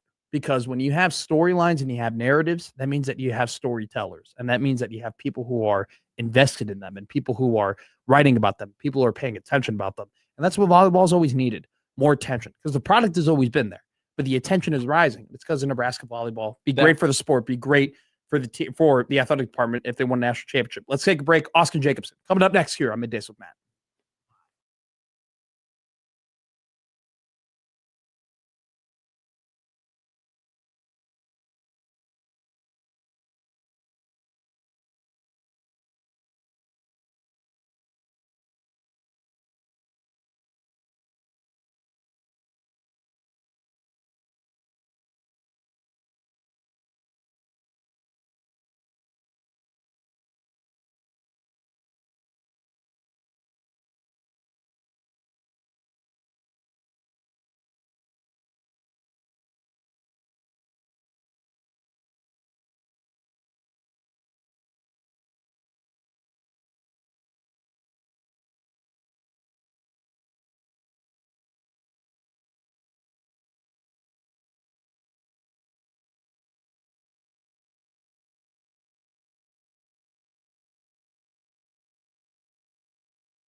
Josh Hodson's boyhood hero was Hank Aaron. Matt McMasters was the guy from the Dos Equis commercial. Now it's starting to all make sense. Middays with Matt on 1620 The Zone. Hey, don't forget to go to 1620thezone.com. Sign up for the 1620 Zone Golf Tournament. 4-player, a foursome will cost you $400, $100 per person. It includes 18 holes of golf. It includes food. It includes drinks. It includes an after party at the Phoenix. Happer and Schaefer will be there in the morning. I will be there from 10 a.m. to 2 p.m. Middays with Matt. And then our after party, let me do the read real quick. Our after party will be at the Phoenix from 2 to 6 with the sportsmanlike conduct going on live. The 1620 Zone Golf Tournament is brought to you by Cutwater and T-Box Omaha. Also, along with Langfelt overhead doors, bring your A game to the par 3. I was going to let you do an ad lib there after. Oh, lib. Sorry. Langfelt overhead doors, $10,000 if you get a hole in one on the par 3s at the 1620 Zone Golf Tournament. 1620zone.com to sign up. August 21st, a Friday. We are joined by our favorite guest every week. Really? I thought it'd be Lauren Michelson. Well, she only comes on every other week. Us yesterday. No, she didn't. I messed that up. What happened? She texted me something as to why she wasn't available, and then my phone died, so I wasn't able to see the text. Charge your phone, buddy. Yeah. Charge your phone. My phone is at just 9%. If you just do it while you sleep, you're good for the whole day. You could also charge your phone right now. Yeah, that too. So you are quite literally next to my a charger back at home. A lot of people have a charger at work and a charger at home. That is true. I do. I do not have a charger at work, unfortunately. And additionally, keep a Justin Herbert on you? A what? You don't keep a Justin Herbert on you? No. I actually keep Alec Ingalls on me. I think he does actually keep a Justin Herbert on him because his phone fails to do what it's supposed to do. Well, I know this guy's going to have a few Madison beers this weekend. Oh! You guys done? No. Okay. We're literally just getting started. We quite literally are. No, my phone's got. It's not Lauren's fault. It's not Giancarlo's fault. Is it Milwaukee's fault? Yes, it's Milwaukee's fault. I was called a fib yesterday. First time in a while I was called a fib. I haven't been called a fib. Effing Illinois B word. Oh, is that what that stood for? Yeah. I did not know that. Language. Yeah. Wow. But not the B word that's like bitching. Not that B word. Whoa. The B word that is that describes Jon Snow in Game of Thrones. Oh, his parents are unmarried. Yes. Yes. Yes. That's the you would never do such a thing, would you? What? Have a child with an unmarried and be unmarried and have a child? Yeah. I don't know. I'm never gonna say never. Okay. I mean, crazy things happen in life. I'm not gonna put baby in a corner. How's your barista doing? I didn't see her today. Nosy Rosie's back. Dang it. And I went through the drive-through. I didn't go through. I like going into coffee. Did you not wake up for your 6:30 alarm? Dude, I did not actually. I slept through it. I woke up at 6:45 today, which is Dang. really weird. I think it has something to do with I'm just very used to. I have windows now in my room. I didn't previously have windows in my room. You're a Dell guy? No. I'm talking about like actual windows that have sunlight that come through. Gotcha. I am a Dell guy, by the way. Fair. Even though they keep telling me to download Windows. Regardless of that, the sunlight didn't come through my windows today. So I feel like that's kind of been a trigger for me to work up. Didn't happen this morning. I'm sorry you're so triggered first thing in the morning. A little bit, yeah. Doom and gloom doesn't do well for me. I like vitamin D. You ever have vitamin D? You don't look like it. You look very pale and ghostly this summer. I don't think that that's true. You don't have a tan at all. Much tanner than you. What are you talking about? I'm tanner than you. That's dark hair. That is not a tan. No, I have darker skin. I'm Latino. I tan really well. Okay. Look at me. I have a good tan. I can tell you right now, I am much tanner than you. No, you are not. Yes, I am. You want to go side by side? Would it be great for radio? Look, yeah. Go side by side. Look at that. I mean, what are you talking about? I am tanner. What are you doing? What are you doing? He knows. No, what are you doing? I am tanner than him. I'm trying to see past the hair, the arm hair. See, on I that. told you. It's an advantage. I think this is great radio. I think it's a push. It's a push? I'm much tanner than him. Whose producer are you? I mean, I'm here a lot. I mean, you filled in for me 7 times. Who's directing the programming on 1620 The Zone? That is true. That is true. That is a question people are asking. A lot of people are asking that. What do you ran a marathon? I have before, yeah. How many marathons have you run? I finished one. I didn't finish the other one. That's totally fine. Do you have a 26.2 sticker on your car? Do you ever feel like getting one? No, I don't want people to guess if I did a marathon or not. So I'm just, if I did it, I just like the shirts, man. The shirts are nice. Have people looked at you and said, you look like you've done a marathon before? No, no one has ever thought that. I have the unfortunate Jacobsen vibe where I'm just kind of a little bit, I'm not short. Yeah. Per se, I'm not a Chicago native, No, you're not. You're not a minuscule human like they make in Chicago. All of the body fat on a Jacobsen goes directly to our love handles, so we're not necessarily sticks and twigs. Not to the face, though. You don't have a lot of body fat on the face. I know. That's what I'm saying. You're blessed with that. I just told you that. Yeah, my body fat goes right to the face. That's tough. That's a tough place to have it. I don't have a jawline unless I'm 170 pounds. I haven't been that way since freshman year of college. You should start a fast with me. I think I'm going to start a fast on Monday, just to be really irritable with John all week. Sure, I think it'll be really fun. It'll be a fun bit. I think like during your fast, what do you just water with a pinch of salt? Is that what you're going? I've never done one before, but yeah, I could. I'm open to ideas. It'd be one hell of a week to pick the week that you are working quite literally the most you quite possibly could. That's why I figured I should be as irritable as possible, so that way I'm everyone else's problem. Yeah, I think that actually is a great strategy. It's something that I actually quite do often, if I'm being honest with you. Yeah, I love just that like saying. When you lose your wallet on a work trip? Keys, get it right. Keys, my bad. Get it right. Yes. You have so much lore. So much lore. Yeah, so many mistakes is probably the best way of putting mistakes, it. They're quirks. You'd be a pretty good. You can be both. You'd be a pretty good. You'd be pretty good as a PR department. I could spin it. What is the other job that you would do if you weren't currently in broadcasting? Oh, you ever think of that? Question. I've always wanted to be, and I don't think that they have them here in Omaha, but I've always wanted to be the writer, like on the back of a garbage truck. I always find that very exhilarating. Oh, like in Toy Story 3? Yes, yeah. But I would definitely make sure that the toys found a home. I wouldn't, just leave them on the side of the road. People think that's Sid from the second movie. That's like their theory that he grew up and he became a garbage guy. I'd like to think that he did find a good career for himself after turning his life around. I like to think that he didn't. I like to think that he, suffered quite a bit after torturing toys. Whatever became of Andy, he just became a dad, right? He definitely is in some sort of financial services, right? He went to college. That's all that we know of him. Yeah. Right? That's it. He definitely majored in actuarial science. Is probably my guess. He did like skateboarding though. So. It is quite shocking that his mother didn't want to keep his toys to pass on to her grandchildren. That's a little interesting. Well, she did say in the movie, what are we going to do with these old toys? Should we donate them? Should we throw them in the attic? She never said to throw them away. It was actually Andy's fault. He had a box that said attic, and yet he decided to put the toys in a garbage bag. Classic. Well, you're not one to put anything in a garbage bag that's meant to travel with you, right? No, I quite literally have things in my car that, well, I don't. They're in my room right now that need to go to my car that are in a garbage bag. Okay, so you are like Andy. Handshake. Well, I'm donating my stuff to Goodwill. I have too many clothes.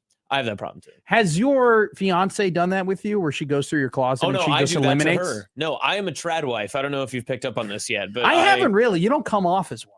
I don't know you. what trad wives come off as. I don't know how many I've met before. No, First off, I don't really know what trad wife. You know it when you see it. Yeah. You know what? Coming from Skokie, Illinois, you think I would see a lot of it, but I actually didn't. Basically, I stay home, I cook, I clean, I take care of the kids. That's what that actually sounds awesome.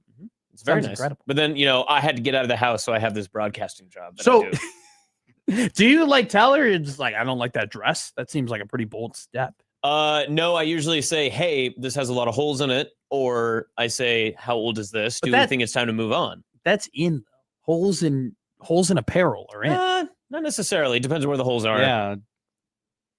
Well, you see the designer clothes, they quite literally come with holes in it. The most popular jeans literally are ripped up jeans. Sure, but I think you're out of touch, out of style right now. 1,000,000%. All I wear is quarter zips and t-shirts and hoodies. I love hoodie. I thought today it was almost hoodie weather. I thought on the way down I should have done that.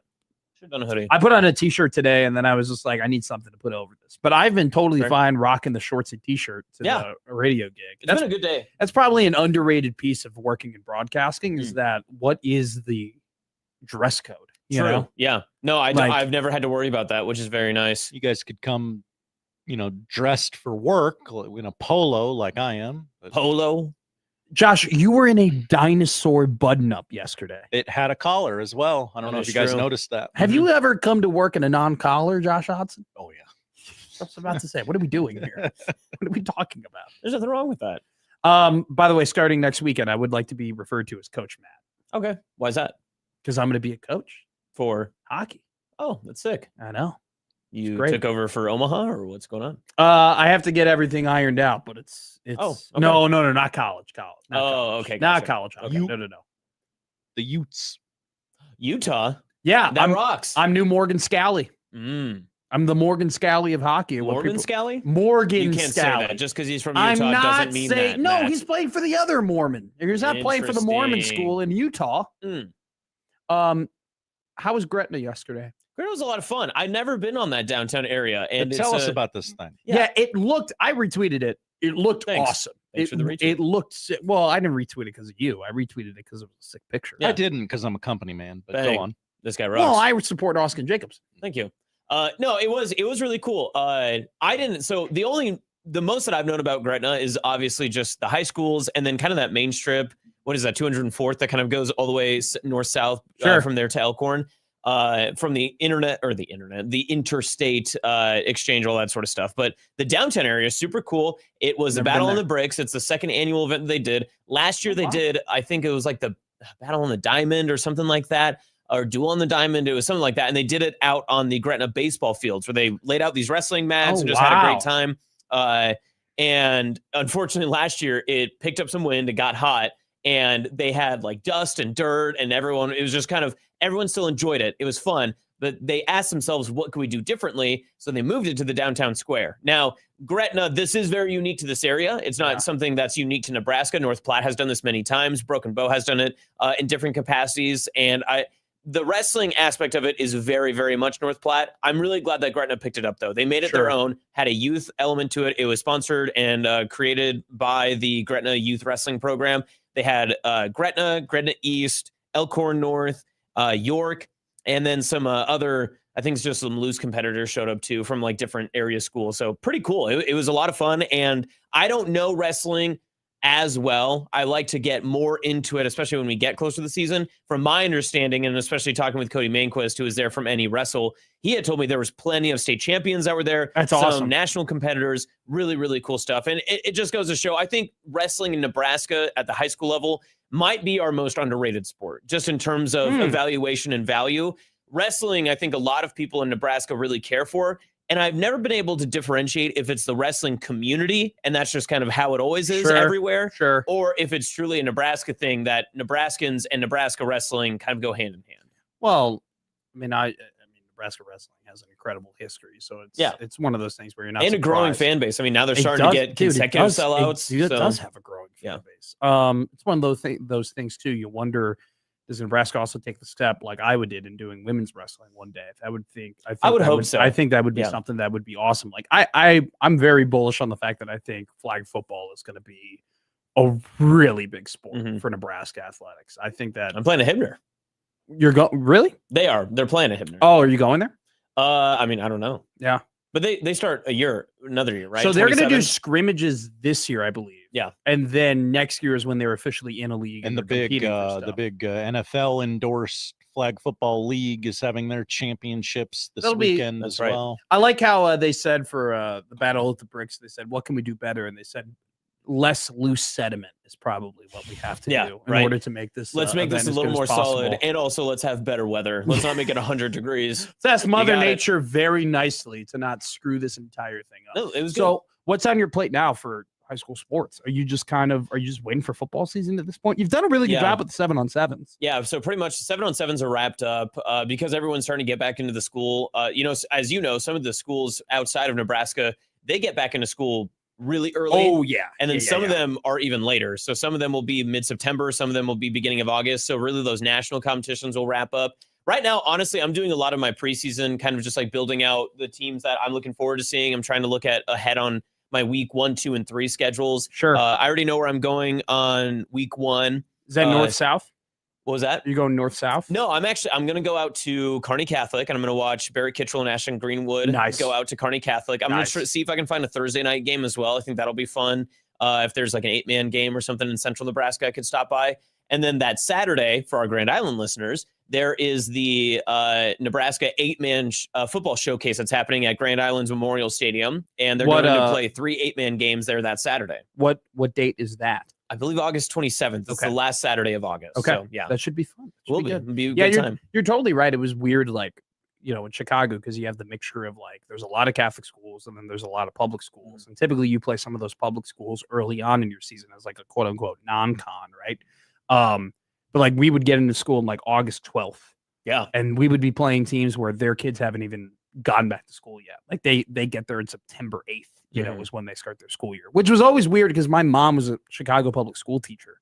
And so like I would get off, like we would end school like May 22nd, like May 23rd. And she wouldn't be done until like maybe 10 days into June. Jeez, That is a big difference. Yeah. And so it's like difference. you have that 3-week time period where you're like, you can't go anywhere. You can't do anything. Your mom is still working. Your dad's still doing a 9 to 5. You're just walking around aimlessly around the neighborhood. Like, and then all of a sudden you go back August 12th. Mom's not starting until September 4th.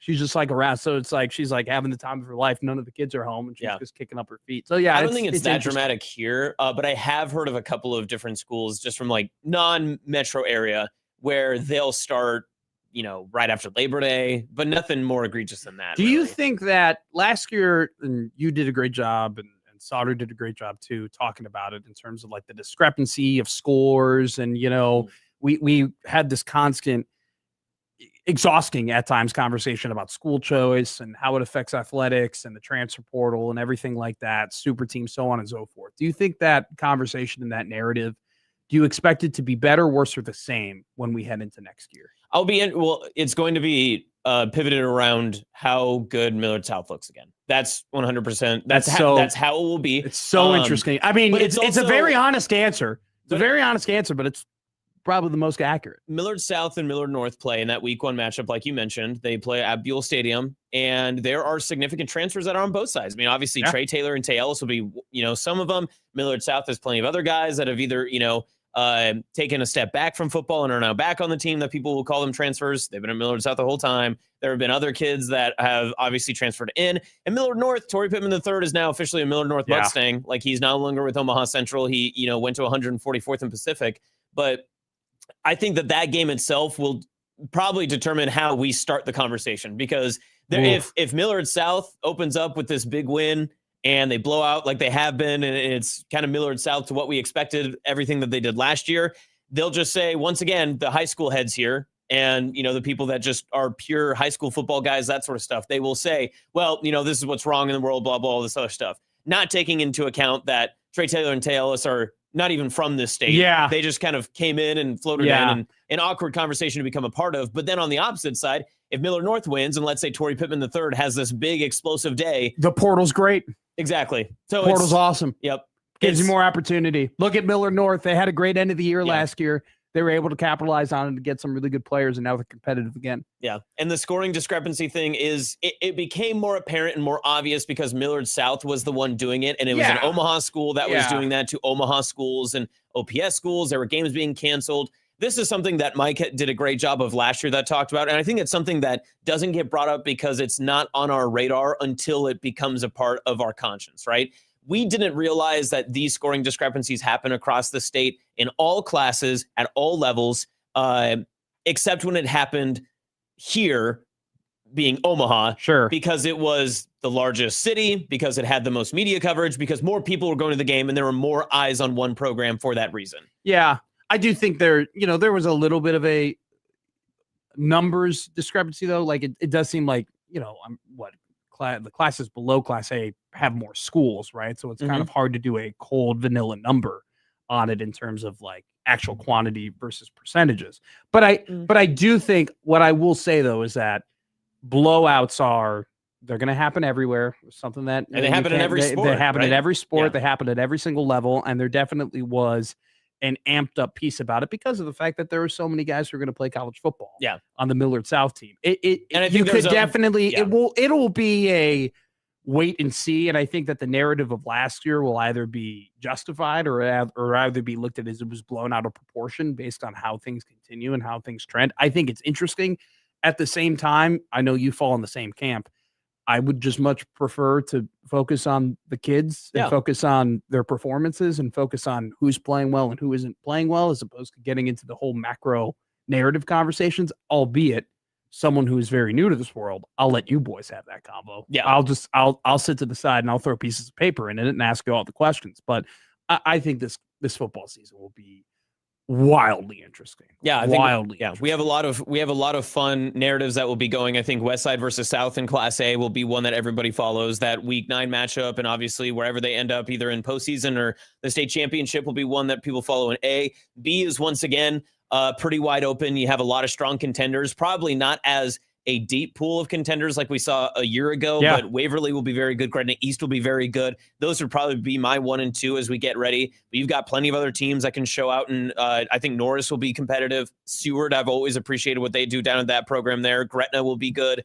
And then into C1, I mean, C1 is wide open. You've got Kearney Catholic, Ashland Greenwood, Wahoo, once again, he's a 2-time defending state champ. Really, the only guarantees, it feels like, as we enter the high school football season is Class C2 feels like it's Grand Island Central Catholics to lose. They have a lot of excellent talent, Division I prospects, all of these high-flying names in Class C2, and they were a strong contender, state runner-up a year ago. And then in Class A, it's who survives the gauntlet between Millard South or Omaha West Side, and hopefully you get that as a state championship matchup. You bring up Gretna East. The one complaint I have is that if you told people that Tiburon Golf Club was in Gretna, people will tell you it's not in Gretna, but yet I get off of the Gretna exit to get to Tiburon. So how does that make any sense to me?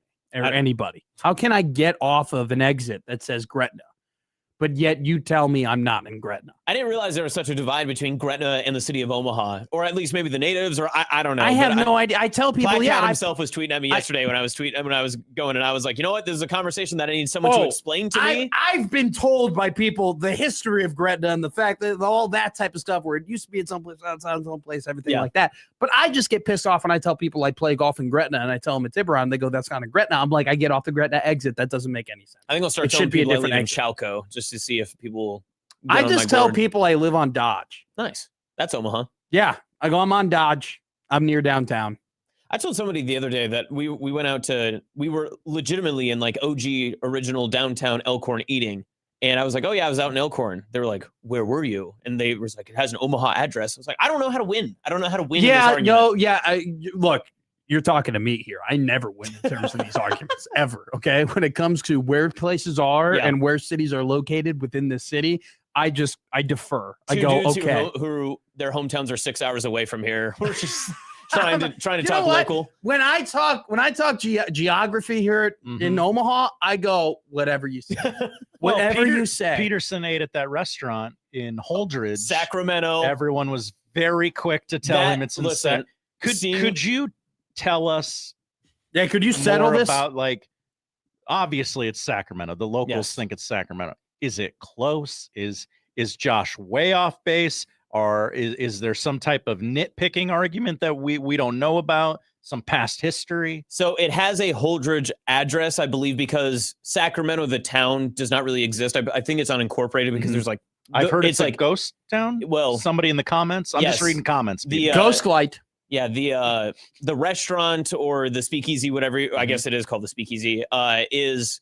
haunted, so there's that too. So it is kind of its own type of ghost. It's like haunted things. Yeah, the guy is it Headless Harry? It's one of those two. Yeah, Headless Nick. Yeah, he's just like hanging out, watching you eat. Apparently, good time. Yeah, so anyway, it does. Sacramento is about like 10-15 minutes outside of Holdridge, but I believe since Holdridge is the closest town, you get a Holdridge address. Okay, that's my understanding. So what was that place called that he ate at? Was it like I think the Pig's Tavern? No, I think it's the Speakeasy. Like, I think that's what it is. Yeah, it's the Speakeasy. The Cow Inn. It's called the Speakeasy. Every single small town in Nebraska that I've been to has one little tavern that is named like the precursor before it is an animal. Then it's like a bar, grill, tavern, or whatever. And they Can I interest you in the Hay Barn in Beamer? That's awesome. One of my favorites. I love the Hay Barn. Have you ever been to Wolf's Tavern in Stanton, Nebraska? No, Stanton is not. I've not been in Stanton before. No. It's a pretty good town. I enjoy it. I enjoy it a lot. They serve a great burger at the Wolf's Tavern. We've talked Stanton many times. I love Stanton. That's where my people are. That's the 8-man football game I went to. Took a big old van out there. What's their mascot? I have no idea. Come on. I have no clue. All right. We should do a Austin Jacobsen quizzes Matt McMaster on high school, just high schools in Nebraska. Oh, Nothing to do with like athletes or sports, but everything to do with names, towns, and Shout out mascots. Mustangs. The Mustangs, yes, the Stanton Mustangs. Mustangs, The baby. 2023 Class D2 champions? D1 or D2?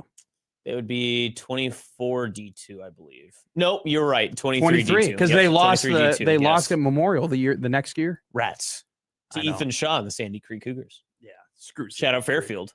Screw Sandy Creek. Wow. I've seen Sandy Creek play 8-man football twice. Pretty Yeah. sure they beat Stanton both times. They'll be back there a third time. More than Yeah, likely. you think so? They're really good. Yeah. Very good. Austin Had a down Jacobsen. year last year. Yeah, well, they lost Bear, so they were done, and they lost what was the number one guy? He was really good too. Becker. They Wilkie? lost two there. No, Barrett. Sorry, Barrett Wilkie. Mhm. I call him Bear. And then there's something Becker something. I forget his name. They were both great. They Yeah. were awesome. Wilkie family, shout out. They're incredible. All right, go and get ready for your unsportsmanlike conduct show. I can't wait to see you in like 30 minutes. It'll be great. It was 30 minutes. Try 20, Busker Brown. Whoa. Geez, this show really does end early. I should get paid more. You should get paid more. I'm actually on the air more than anybody here at 1620 The Zone. People are furious to hear that. Mm. Matt Reese goes, it's Wolf Stent. What's up, Beaver? Matt Reese is in the chat. That's my guy. We love that.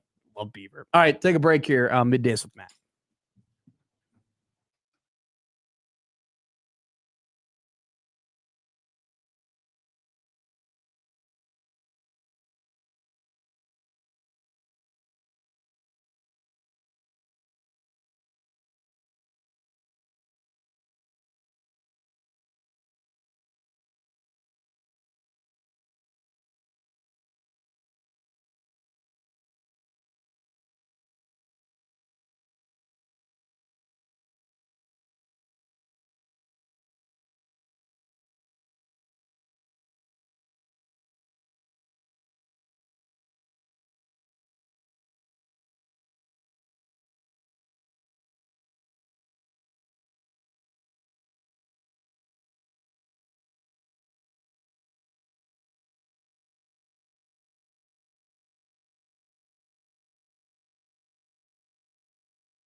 Now, back to Middays with Matt on 1620 The Zone.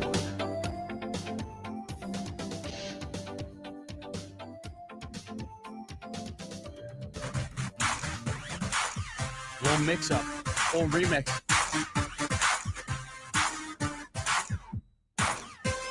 Balls, balls, balls, balls, balls, balls, balls, balls, balls, balls, balls, balls, balls, balls, balls. Everybody, balls, balls, balls, balls, balls, balls, balls, balls, balls, balls, balls, balls, balls, balls, balls, balls. Everybody.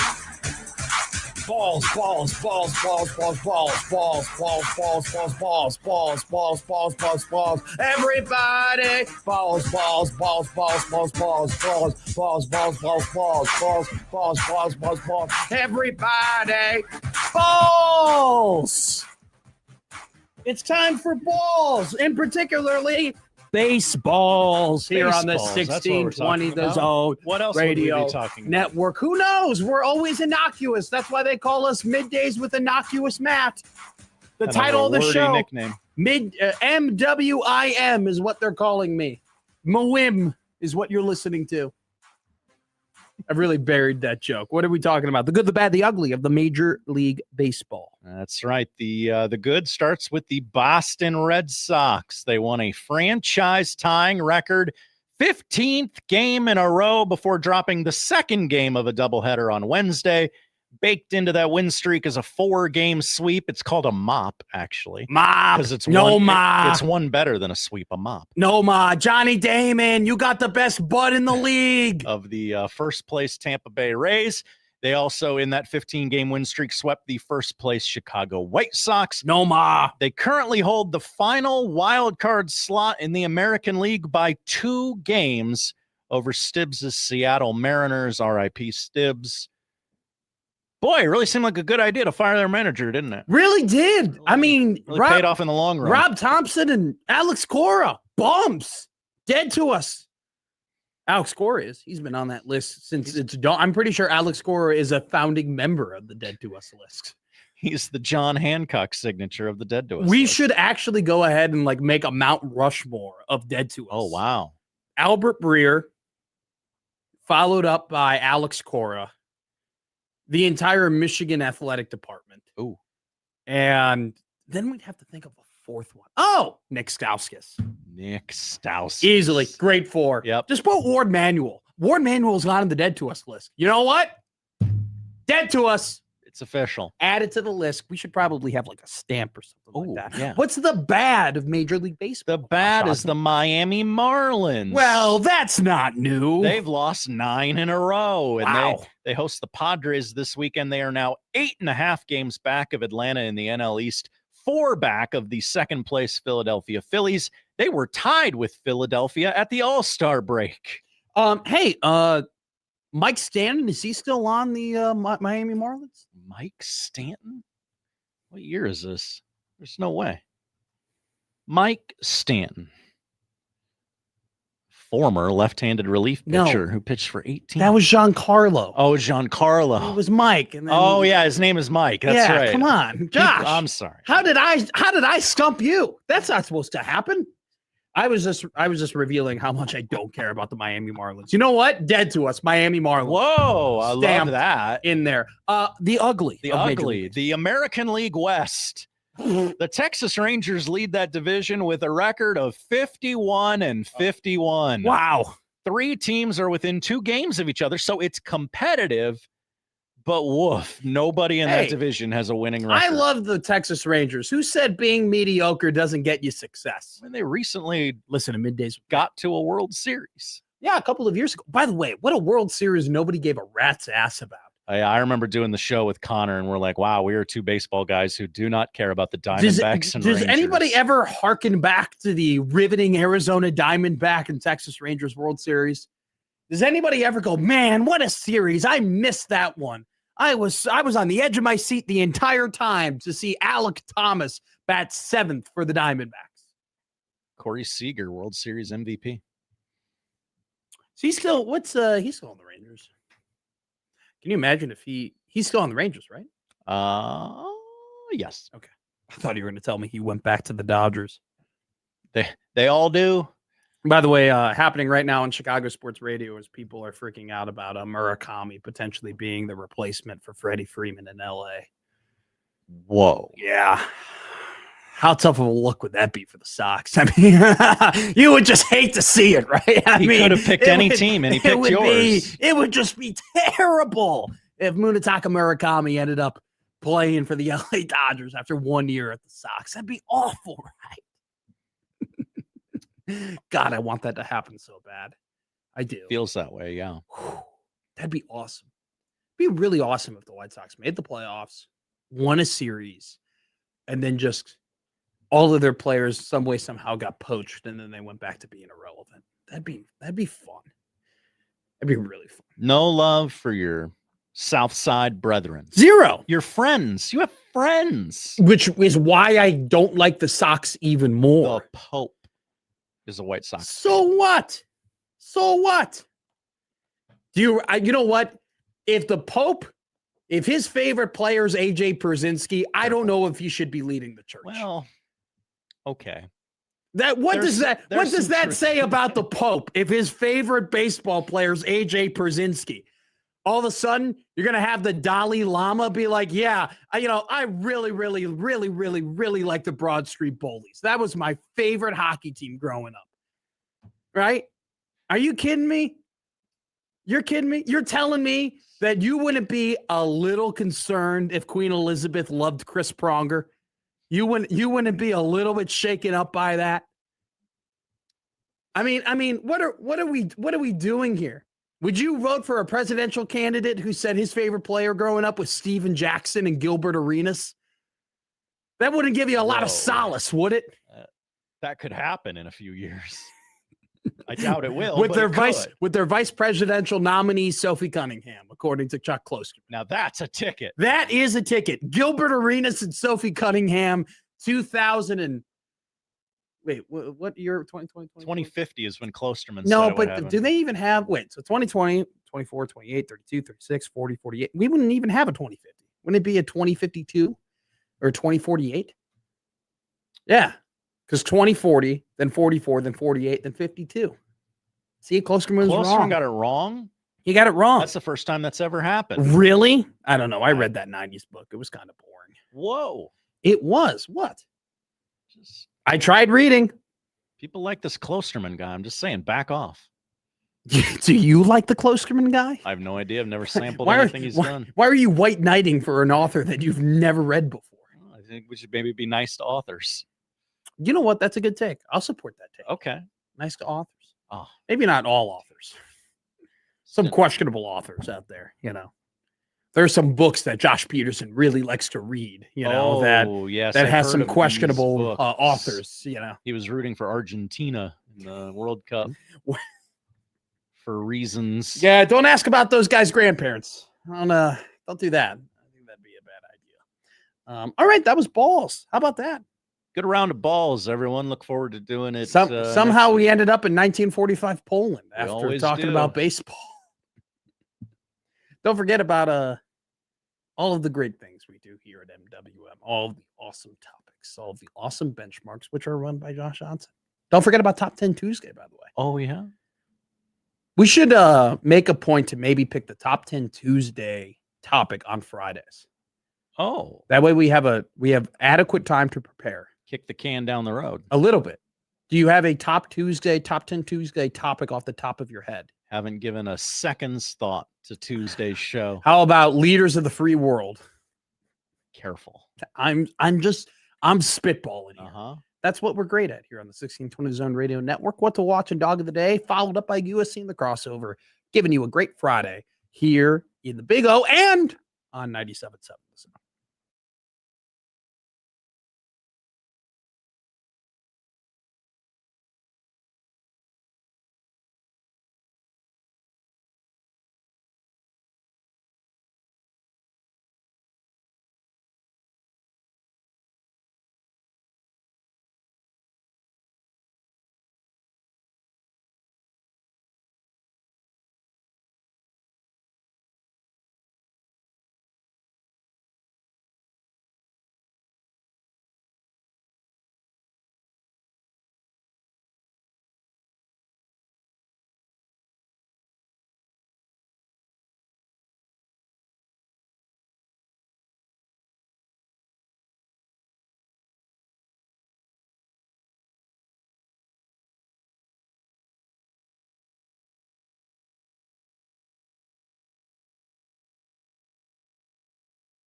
Uh-oh. Just got not a disturbing text, but an interesting text. Wow.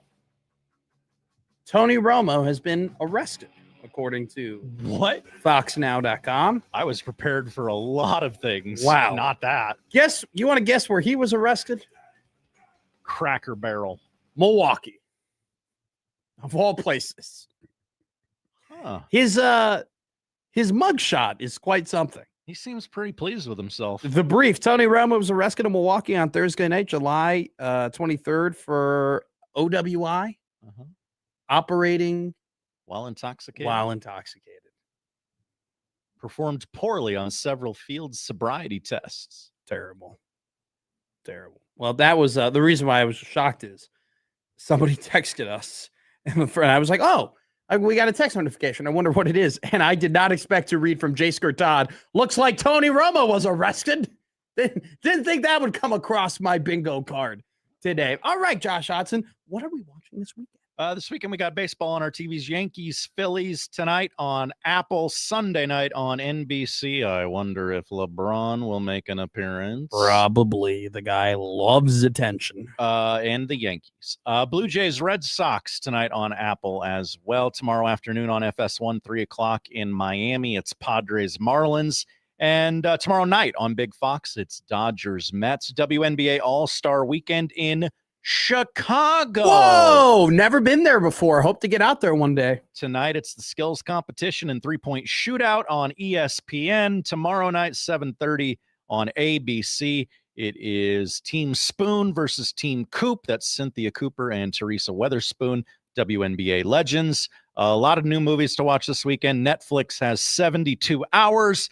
A 40-year-old executive played by Kevin Hart hopes to save his flailing career by joining a group of 20-somethings played by Marcelo Hernandez, Cam Patterson, and Ben Marshall on a wild 3-day bachelor party after he's inadvertently added to their group text. Mortal Kombat 2 is on HBO, and Apple TV has a new movie called The Dink. A former tennis prodigy played by Jake Johnson finds new purpose in pickleball after an injury sidelines his tennis comeback. Wow. The Dink? The Dink. It doesn't sound like a very appetizing, Hey, family, gather around. Let's watch The Dink. What was your family show growing up? Oh, we loved watching The Dink. The what? You watched the what? What were you watching? The Dink. Yeah, All right, folks, let's talk right now. I'm going to kill your bookmaker. I'm going to rip his throat out. I will blow this man out. I will step on his throat until the man chokes. Let me tell you how. Dog. Winners. Dog. Winners. Dog. Winners. Dog. Winners. Dog. Winners. I'm on a roll. Dude, you got to love dogs, right? All right, I love this. Plus 380. LeBron James could score 10-plus points in every single game of the 2026-2027 regular season. Now, what are the caveats on that? The caveats are does he have to start every game? He does not have to. It's only if he plays in the games that he plays. Okay.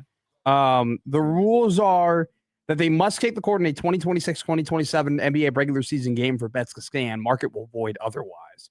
I don't know if there's injury insurance on said bets. So that's the risk that you're taking. I just think it's hysterical you can actually bet that. So LeBron James, plus 380. Let's check back in April to see if we cashed on this bet, Josh Hodson. That's the way you play it. No one will ever remember if these hit or not if they're 6 months from now, 10 months from now. Now we're starting to get the bit. Aren't we all here on Middays with Matt? USC and the crossover coming up next. See ya. Knuckleheads, have a great week.